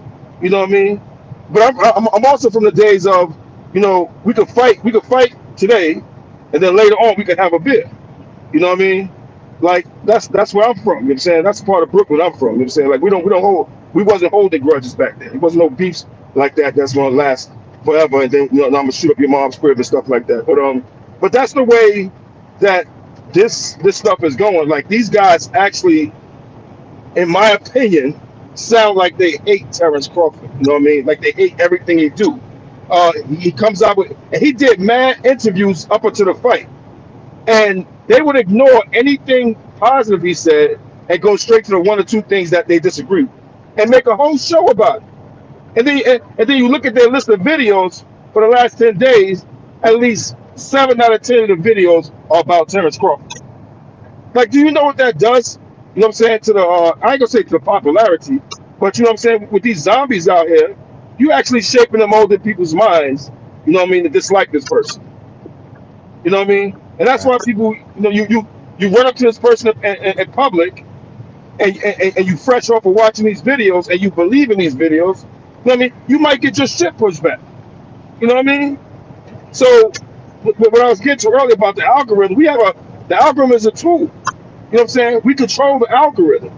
If you put positive, factual, you know, less speculative videos out, and flood YouTube with that, that's what's going to be popular, and that's what you're going to get paid off. You know what I mean? You don't have to allow the algorithm to control you. You can control the algorithm. So if we had a code of conduct in the YTBC and the LDBC, if we had a code of conduct, everybody would be getting paid. You know what I'm saying? And I'm gonna that's what tell you this Go though. My numbers are like not high because I don't talk about Earl Spence and Terrence Crawford fight. If I put that in my caption, if I did the thumbnails and shit like that, my numbers would be up. But I just don't want to talk about it. You know, I'm just over it. And I'm gonna tell you, I'm gonna give y'all this. I'm gonna give y'all this too. The reason why we don't like fighters is because we don't know the whole entire truth. We based our hatred for Sean Porter off of something that Al Haymon did. When we thought he ducked out of that fight with Earl Spence, it was Al Haymon that told him, "Nah, you ain't fighting Earl. You about to fight Ugas. That's what you finna do. You ain't fighting Earl right now. You fighting Ugas." And we blame the fighter. We always blame the fighters. We don't never blame the business. See, that's what I'm saying. Like, I've been able to put 2 and 2 together because I'm the type of person that if I got a problem with you, if I talk about you on the internet, I'm going to say something to you in person. That's Kyle Davis. That's how I was. That's how I'm wired. You know what I'm saying? And you get clarity. So if I just went off of just my assumption of the man and not talk to him about why him and Earl didn't fight at that particular time, then I would still be talking shit about Sean Porter. But see, if people want to let Al Haymon off the hook, that's the problem that I have. You can't let him off the hook. Everybody has to get this work. And the thing about it is, if Bob Arum, he got his turn, Eddie Hearn got his turn, now it's Al Haymon's turn to get this work. Everybody get a turn, man. Nobody's exempt from getting this fucking work. And he costs a lot of good fights because if he would have had that Sean Porter Errol Spence fight instead of that Ugas fight, we would have been one step closer to the Terrence Crawford fight. But we ain't talking about that though. That car accident wouldn't even have happened. We wouldn't even talked about the car accident because how everything would have bong. It'd have been because instead of what was it, Mikey Garcia? So instead of Mikey Garcia, it's Sean Porter. Right? And then instead of Danny Garcia, it's a title fight. It's Manny Pacquiao. right? So that's but nobody want to talk about that now. If y'all want to see that interview, it's on my channel. Me and him have a conversation about it. Because I had to apologize to the man because I was wrong about why I why I didn't like the guy. It wasn't even his fault why I didn't like him. It was really Al Heyman's fault the fight didn't happen. Other than the way he dressed. But we talk. I talked. We talk about how he can't dress. We know he can't dress. But I'm just saying, as far as my dislike for him started with the arrow spins, I thought he ducked, but it really wasn't his call. And so that's the problem that we had. Because think about it, if Errol fights Sean Porter, the next fight is Manny Pacquiao. Right? There is no Keith Thurman Manny Pacquiao fight. There's Errol Spence Manny Pacquiao. And then there's Terrence Crawford Errol Spence fight right after that. So that's the shit that we don't see. That's the shit we overlook. But if we take a step back and you really look at it, the fights that was supposed to happen that we wanted, that could have happened, they did not happen. And it wasn't because of the fighters. It was because of the promoters. That's great. That's great insight right there. What is it about Al that puts him above criticism? Is it the fact that we don't know what he looks like, or the fact that he's quote unquote not a promoter? Because I'm like you said, everyone gets their shit. Like Eddie Hearn, Don King, Bob Arum, even Jake Paul, who actually is probably the best promoter and does his fighters the best, still gets criticism and shit on. But I have not seen any channel other than Fred's that will even dare to say anything negative about Al Heyman. And yours. But we don't talk about that fight, so we don't talk about it enough. But still, yeah. So other than YouTube, on all of YouTube, the only ones that say, hey, Al's responsible for this or Al's responsible for that, and you got a million people saying, nah, you can't say nothing about Al Heyman, nah. It's like, how? What is it about him that puts him above everybody? You know what it is, dog? He's a mystery. I know what it is. No, because you haven't spoken in a while, Mr. Henderson. I'm sorry. Okay. I was gonna finish, but go ahead. Yeah, I know what it is. Al Heyman and all these other platforms got people like Anthony that come in here caping for Mr. Al Heyman. Mr. Al Heyman can't do no wrong. Can't do no wrong. PBC Thrive and all that fucking nonsense. Motherfuckers like Anthony, man. But see, the difference with me is that I say they're all the same, and I don't sit here and try to speculate and say this is what's going on, that's what's going on. I just the only thing that me and Fred disagree about, and anybody that's saying anything about it, is that everybody's talking like they're talking in straight facts, and it's all speculation. It's all what you think. It's all what you think. This must have happened because of this. This must have. It was just like I asked Bill Haney the other night, and he still couldn't answer the question directly. He never did. But we all could say, okay, so it seems like the promoters, they're really more concerned about the belts, but the boxers are more concerned about if the money's right. So we all just speculate, man. We all just giving our opinions. That's all it is to it, brother. I don't care.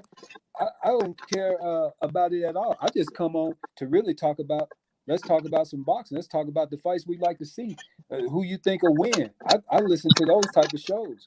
But I listened for a long time with Fred, and I just felt like at some point I'm like, man, let me call and tell this guy, man, stop lying. Stop talking like you talking in fact.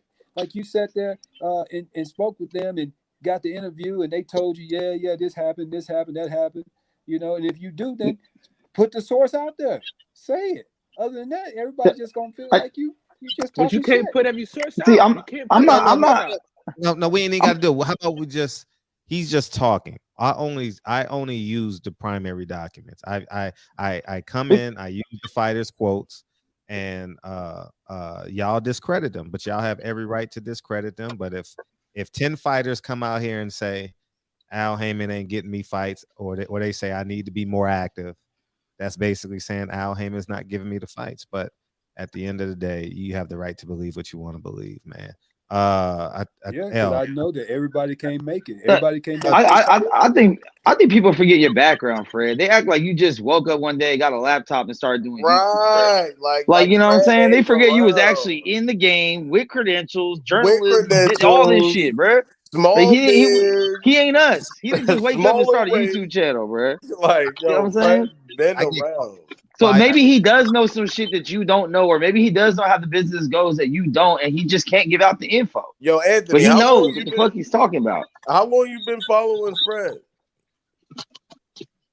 He credentialed, I bro. don't You know, talking about him since like the he pandemic or like he something. credentialed. Hold on, Anthony. You know he But used to be on that's not my over point, there, bro. right? I'm not discrediting the fact that he ran in those areas with those people and he was following boxing like that. That's not what I'm saying. What I'm saying is, just like Kyle said, he was upset with Sean Porter, but he thought to himself, oh, this had to go like this because if this didn't happen, then this wouldn't And happen. who did That's Sean all blame? speculation. You But understand who what I'm did saying? Sean blame though? But for you to blame one person, okay, fine. That's the advisor. If the advisor advised him, said, "Hey, you should do this instead of this because whatever this reason is, you can make this money here, and then you can come back, double back, and make this money over here." And the fighter decided to take They that didn't do route. that for Sean. He didn't do that for Sean Porter, bro. I'm saying if the fighter chose, all I'm saying He's is just that talking. at the end of the day, the fighter gets to choose. Okay, but you didn't hear the point that I made though. I wasn't in the game like I am now, right? And listen, Mex has been with me plenty of times. He's been with me enough to know that people tell me stuff that I don't never re-say or replay or let anybody know. And Fred get mad at me all the time because I'm like, I say some shit. I'm like, no, I can't really talk about it. Hey, there's a couple times I wanted to tell who it was. There's a couple times I was right next to you, and I can tell you what fighter it was that told Kyle some shit, but I'm gonna follow his lead and not say shit. Right, and at the end of the day, if we use the 10 sources that are out there, Adrian Broner, oh, he lost, he don't care. J Rock, oh, he just complaining because he ain't fought. Andy Ruiz, Deontay Wilder said he wants to fight 3 times a year. Gary Russell wore a t-shirt. Al, what's up, Al? The list goes on and on and on. So and until he can bring the facts to disprove these fighters, then it's a mute point. But I got the facts though. Fred, I got the facts. I looked it up last night. Okay, 1 second. Okay, I believe you, but so don't tell me. No, I don't believe you, but I'm just trying to get to the closing remarks. And then you can say it in your closing remarks. You want to give your closing remarks, though? Yeah, some of what Anna's saying is true, and a lot of what Cal is saying is true as well. And I would say, Fred, from the outside looking in, at times, I don't know if you go back and review some of the things you say, but you got flaws just like everybody else. You're not right all the time. You right a great deal of the time, and you're ahead of the story on some things, not all things, because like most of us, we done ate our words, and just because you right on one thing, it's not absolute. That doesn't mean that you right about this because you was right about that. Like a professor in math, just because he's a professor and a genius at math, don't mean that he's a genius at engineering or something. Like he can't just use the credentials or the knowledge he has in that and go over there and say that and force fit itself into, science or whatever, engineering. It doesn't always cross apply. So, I kind of get what Ant's saying on that end, nothing is absolute, like I said all the time, man. It's funny, like I always say this, me and you, we had a lot of these conversations before and we went at it on a lot of different subjects, and a lot of things you coming out saying now, and I'm not saying you didn't know it then, but you had a narrative that you was pushing or you believe something, because I take you to be a very smart individual. So a lot of things I was saying, I'm like, damn, why don't Fred get this?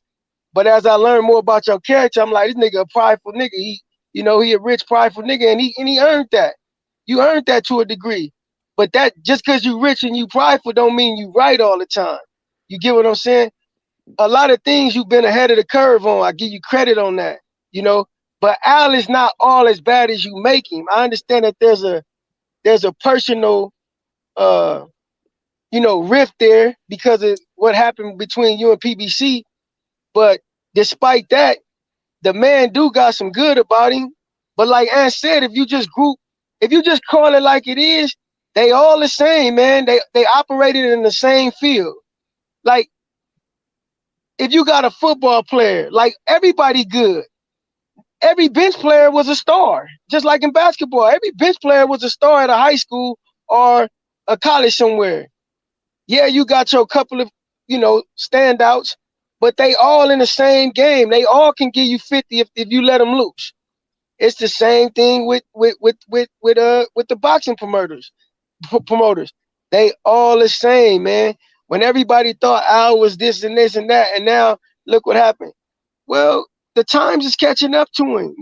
Maybe some of the mistakes he made or mishaps he had committed in the business, and trying to cheat the game like everybody else. The shit come to a head.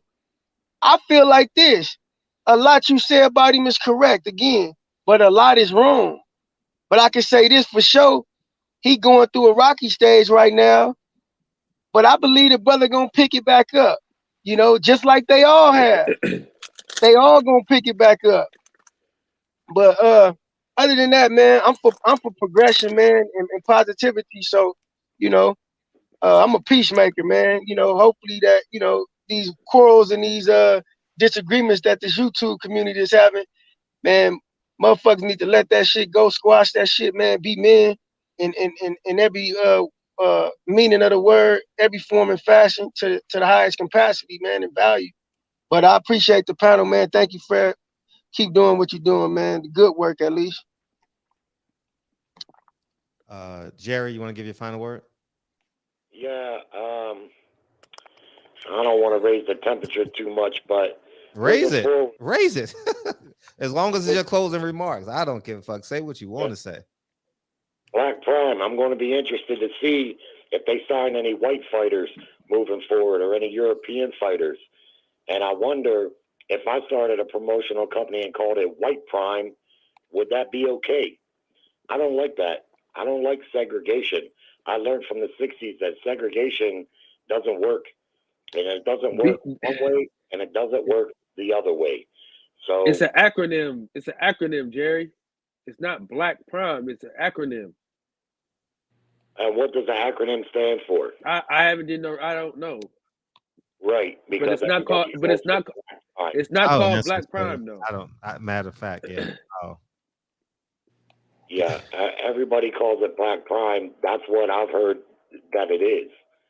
You never heard any of the announcers call it Black Prime this weekend?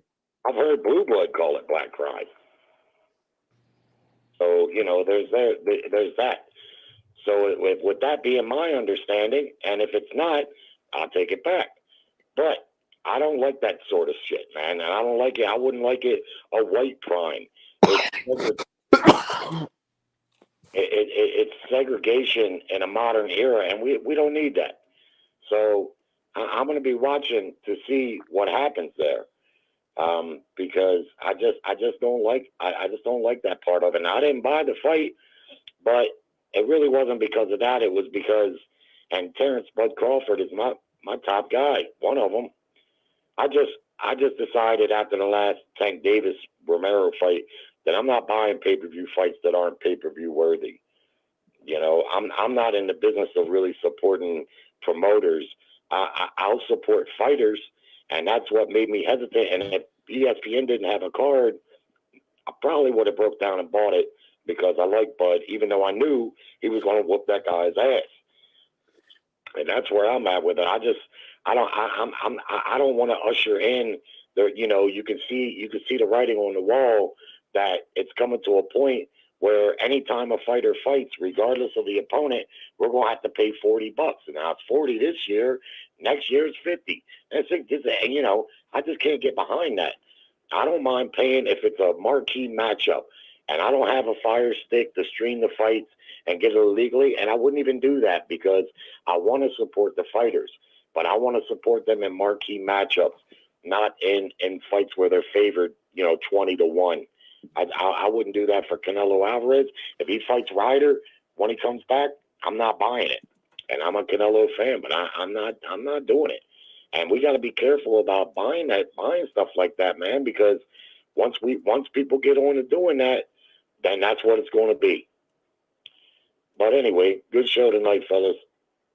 Thank you, Jerry. Thank you, All bro. right, guys. Anthony.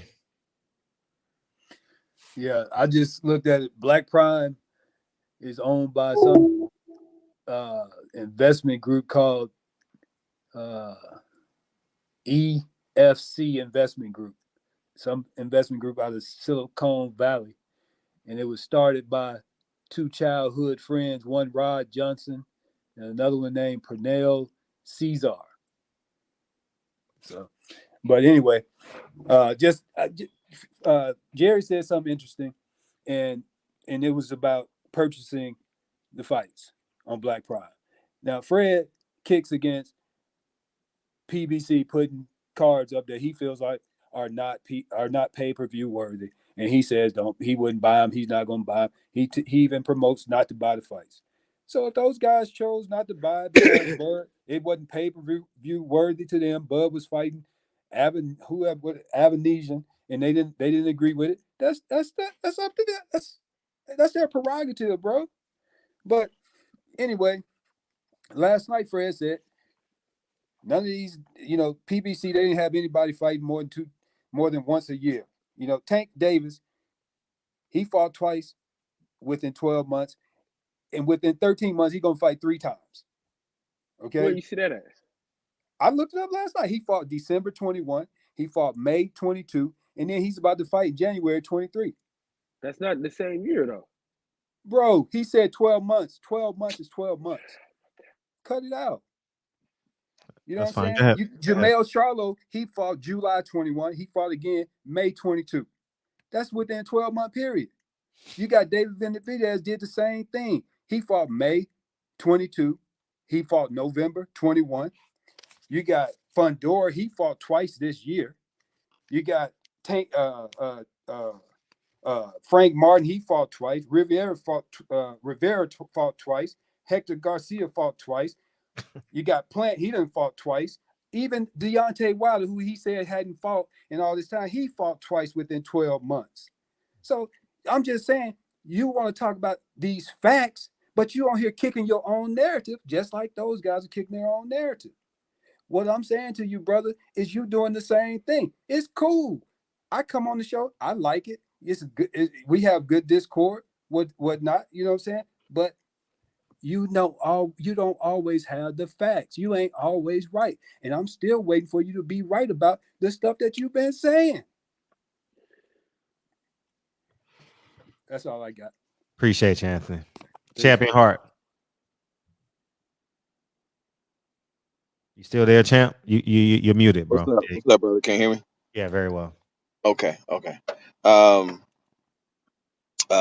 I sent you the last episode that me and Baby Girl did in Vegas. I didn't do a show yesterday. Right. You didn't do a show yesterday, but you still got it though, right? I have it. Yes. Okay. Man, I caught the tail end of this show. So I don't really know, but I will say that let's definitely not hate on BlueBlood. BlueBlood is a real one. Got nothing but love and support for that brother, and I don't see how anybody could hate on that brother, man. But I get what fans are saying, and Jerry said something interesting when he said that fans, they want to see boxers and marquee type fights, but they would rather stream them fighting a no name as opposed to them fighting a top fighter. I mean, I get that, and I say it all the time, man. Unless boxing starts making the big fights is gonna find itself dead in the water. You know, they got to do that. They got to, and then they got to do something. They got to do that quick. I mean, MMA is killing boxing. You know, so these fights have got to start happening. I don't. This era, I say it all the time, man. This era of boxing sucks. You know, these guys don't want to fight each other. They scared to lose. You know, like that's a bad thing. You know, I blame that on Floyd. You know, there's nothing wrong with a loss. You know, all the greats have lost. You know, so man, they can't. You can't be afraid of that, man. These guys just need to fight. But I get what Jerry was saying about, you know, just not supporting um you know, prime fights. Now, the only reason I supported this was because of Blue, but you know, other than that, you know, I wouldn't have supported it. I mean, there's nothing against Crawford. You know, I've never seen, you know, just trips me out where, you know, you can say something about a fighter and all of a sudden and automatically you hate the fighter. No, no, you don't hate the fighter. You know, you just think that he's not going to win that fight. Simple as that. But man, I'm looking at this sister in here and was pretty crystal clear, man. She fine. Huh. Okay. All right. Hey, well, her name, I think her name is Crystal. Where you from, Crystal? Okay. Where you from? But let me say, L man, drive Check your safe heart, out man. there. There's a glass of water waiting on you. What's up, brother? I said there's a I glass got of water who? waiting on you. A glass of That's the water water. waiting on you. All right. Right. Well, welcome to the Yeah, I'm gonna get back with y'all, man. Thank you, dog. Gotham, what you All right, got, brother. man? Yeah, so I just want to say appreciate the platform as Thank always, you. and especially the panel. I'd like to, I don't know the whole fandom thing, right? It's a little weird, but that's been stated all night. Don't Oh, Mr. Henderson. Oh man, Anthony cut you off. I'll see you tomorrow. I mean, I'll see you Sunday, Mr. Henderson. We'll talk about Frank Martin. Frank Martin has a fight, man, and I think he's gonna win, but I think he's gonna have to do more than you know what I mean. I think he's gonna have to do because the house promoter is what's called, man. So, anyways, man, how you doing, Kyle? Oh man, you good, man. Yeah. Anthony is out his fucking mind, dude. Nah, you just let him talk, man. It's cool. Like I've realized he said if you miss 12 months and you count the month that he didn't fight, he that's twice in 13 months. Man, anyways, man, it's since I never talk about this, but since we talk about fatherhood all the time, man. So, anyways, I had the roughest day ever as a father that I've had ever in my life. Oh my gosh. So I'm gonna cut my can because I'm gonna cry. So, anyways, you know how I take Lincoln to basketball, right? So I go to the gym, right? And I'm like, fuck, man. So I go to the gym, and I'm only telling y'all this because we talk about fatherhood and how important fatherhood. I don't talk about subjects like this because I don't like pity. I don't want to see it in the comment section. I don't believe in pity. But anyways, I go to the thing and I'm like, where's Coach Nick? Right. And I got Lincoln. Lincoln's 8 years old. Coach Nick is Lincoln's first coach since June, right? And they said Coach Nick got hit by a hit and run driver and died. And I'm just flabbergasted. The man is 40 years old, great man in the community.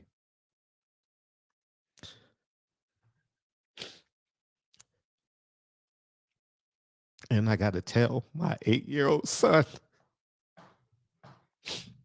You know, it was the most painful experience I've ever had as a father. And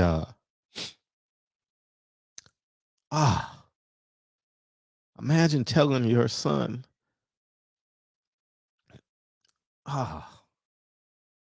it was so hard, man. It was so hard, man.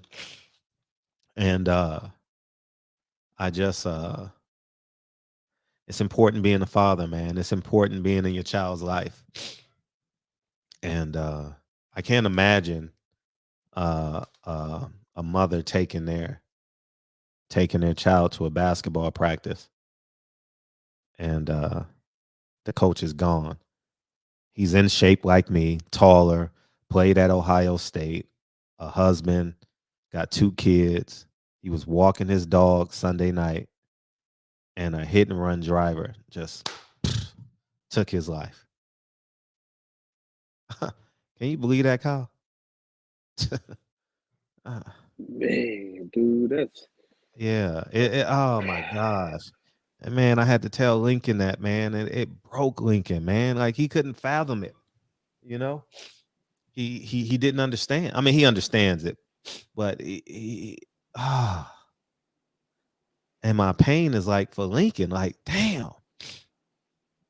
You know, and if you follow me on my stories, all I post is Lincoln playing basketball, you know, and that's my set. We go every Saturday. Nick trains Lincoln at 10 o'clock, and then he trains me and Lincoln at 11 o'clock, you know, and being your kid's life, man. That's the one thing I can give you, man, is just because I just it was just so hard, man. It's not hard for me. It's hard, but when you got to tell an 8-year-old kid, man, his first, man, I just, it was just, oh my God. So I was kind of out of it this show, but I was trying to keep it together. But it was, oh my gosh, we've been crying all evening, man. All evening, man. And it's, I couldn't believe the man, 40 years old, man, happy, married, got 2 daughters. Oh my gosh. damn. Yeah, man, it's tough, man. And I don't know his family. You know what I mean? So hopefully I'll get more information as time progresses, man. But honestly, imagine like if Champion Heart just died one day. Like this. Oh Like man, just, oh man. no, Jesus. I'm telling you, but that's the like in shape, vibrant. You know, I'm not. You can't predict someone's death. You or me. Or let's just use me for example. I just die one day. I mean, some people will be happy, but I'm just saying, like it's not supposed to happen like this. You know, like when does God intervene? When the fuck does God intervene? When does God say, nope, I'm going to spare you? You're training 100 kids in the community.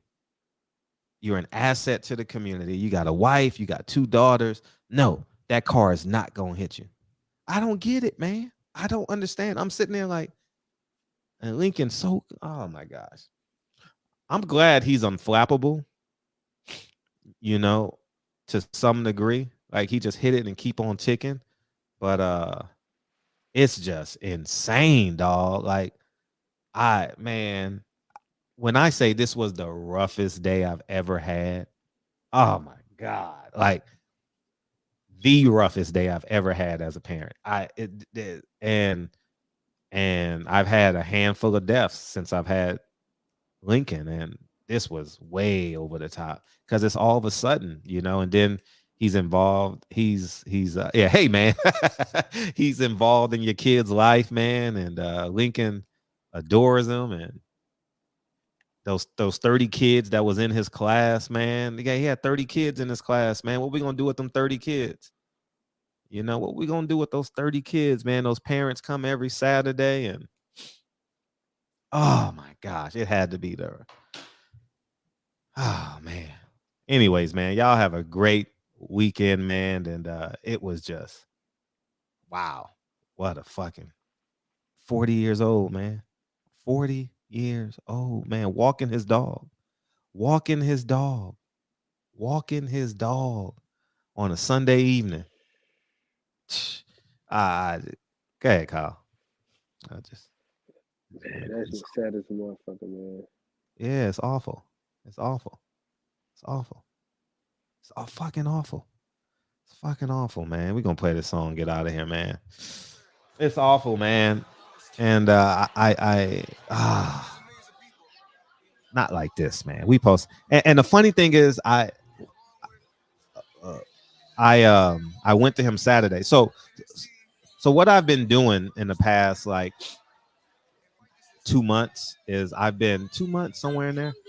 And the funny thing is, I was like, Lincoln, if I don't do my show tonight, we'll go to practice. And I was gonna take him to the Suns and the Clipper game, right? Because practice got out at 7, and I was just gonna sneak him to the Clipper game for a little bit. And I told, oh man, I had big plans, man. I won't disclose now, but oh man, it's terrible, man. It's not me, it's the kid, man. It's Lincoln. He 8. How do you tell an 8-year-old kid, man? Oh, I don't get it, man. Days like this, I question God, man. I ain't even gonna lie to you. Like, makes no sense to me. Makes no sense to me. Oh man. Well, I appreciate y'all coming through, man. Great show, I guess. And I'll see you guys Sunday. Good show, man. My biggest fear is something like that. Yeah. Here driving this truck, and you're right. Hey. Hey, I ain't gonna even lie. The older I get, the more scared I am to drive at night. I don't want to put no fears in y'all, but I'm like, man, I want to be home by sunset. You know, a lot of times, man, because you can't control other people, man, and it's you know. Thank you, Champion Heart. But it's I ain't never had a day like this in my life. I ain't even gonna lie to you. Yeah, I explained it to him the best I could, man. Dre did a great job. You know, Dre handles life and death every day. I was like, Dre, you tell him. You know, she's the mother. She got way more empathy and sympathy and compassion, you know. And that shit fucked up, man. Yeah, man. You know, I mean, I'm home before it get dark, man. Most nights, man. I don't fuck around, man. I'm home. Well, I'm here at 7:30 every night, so yeah, man. That shit awful. I see y'all Sunday, man. Appreciate y'all, man. Probably a drunk driver too, huh?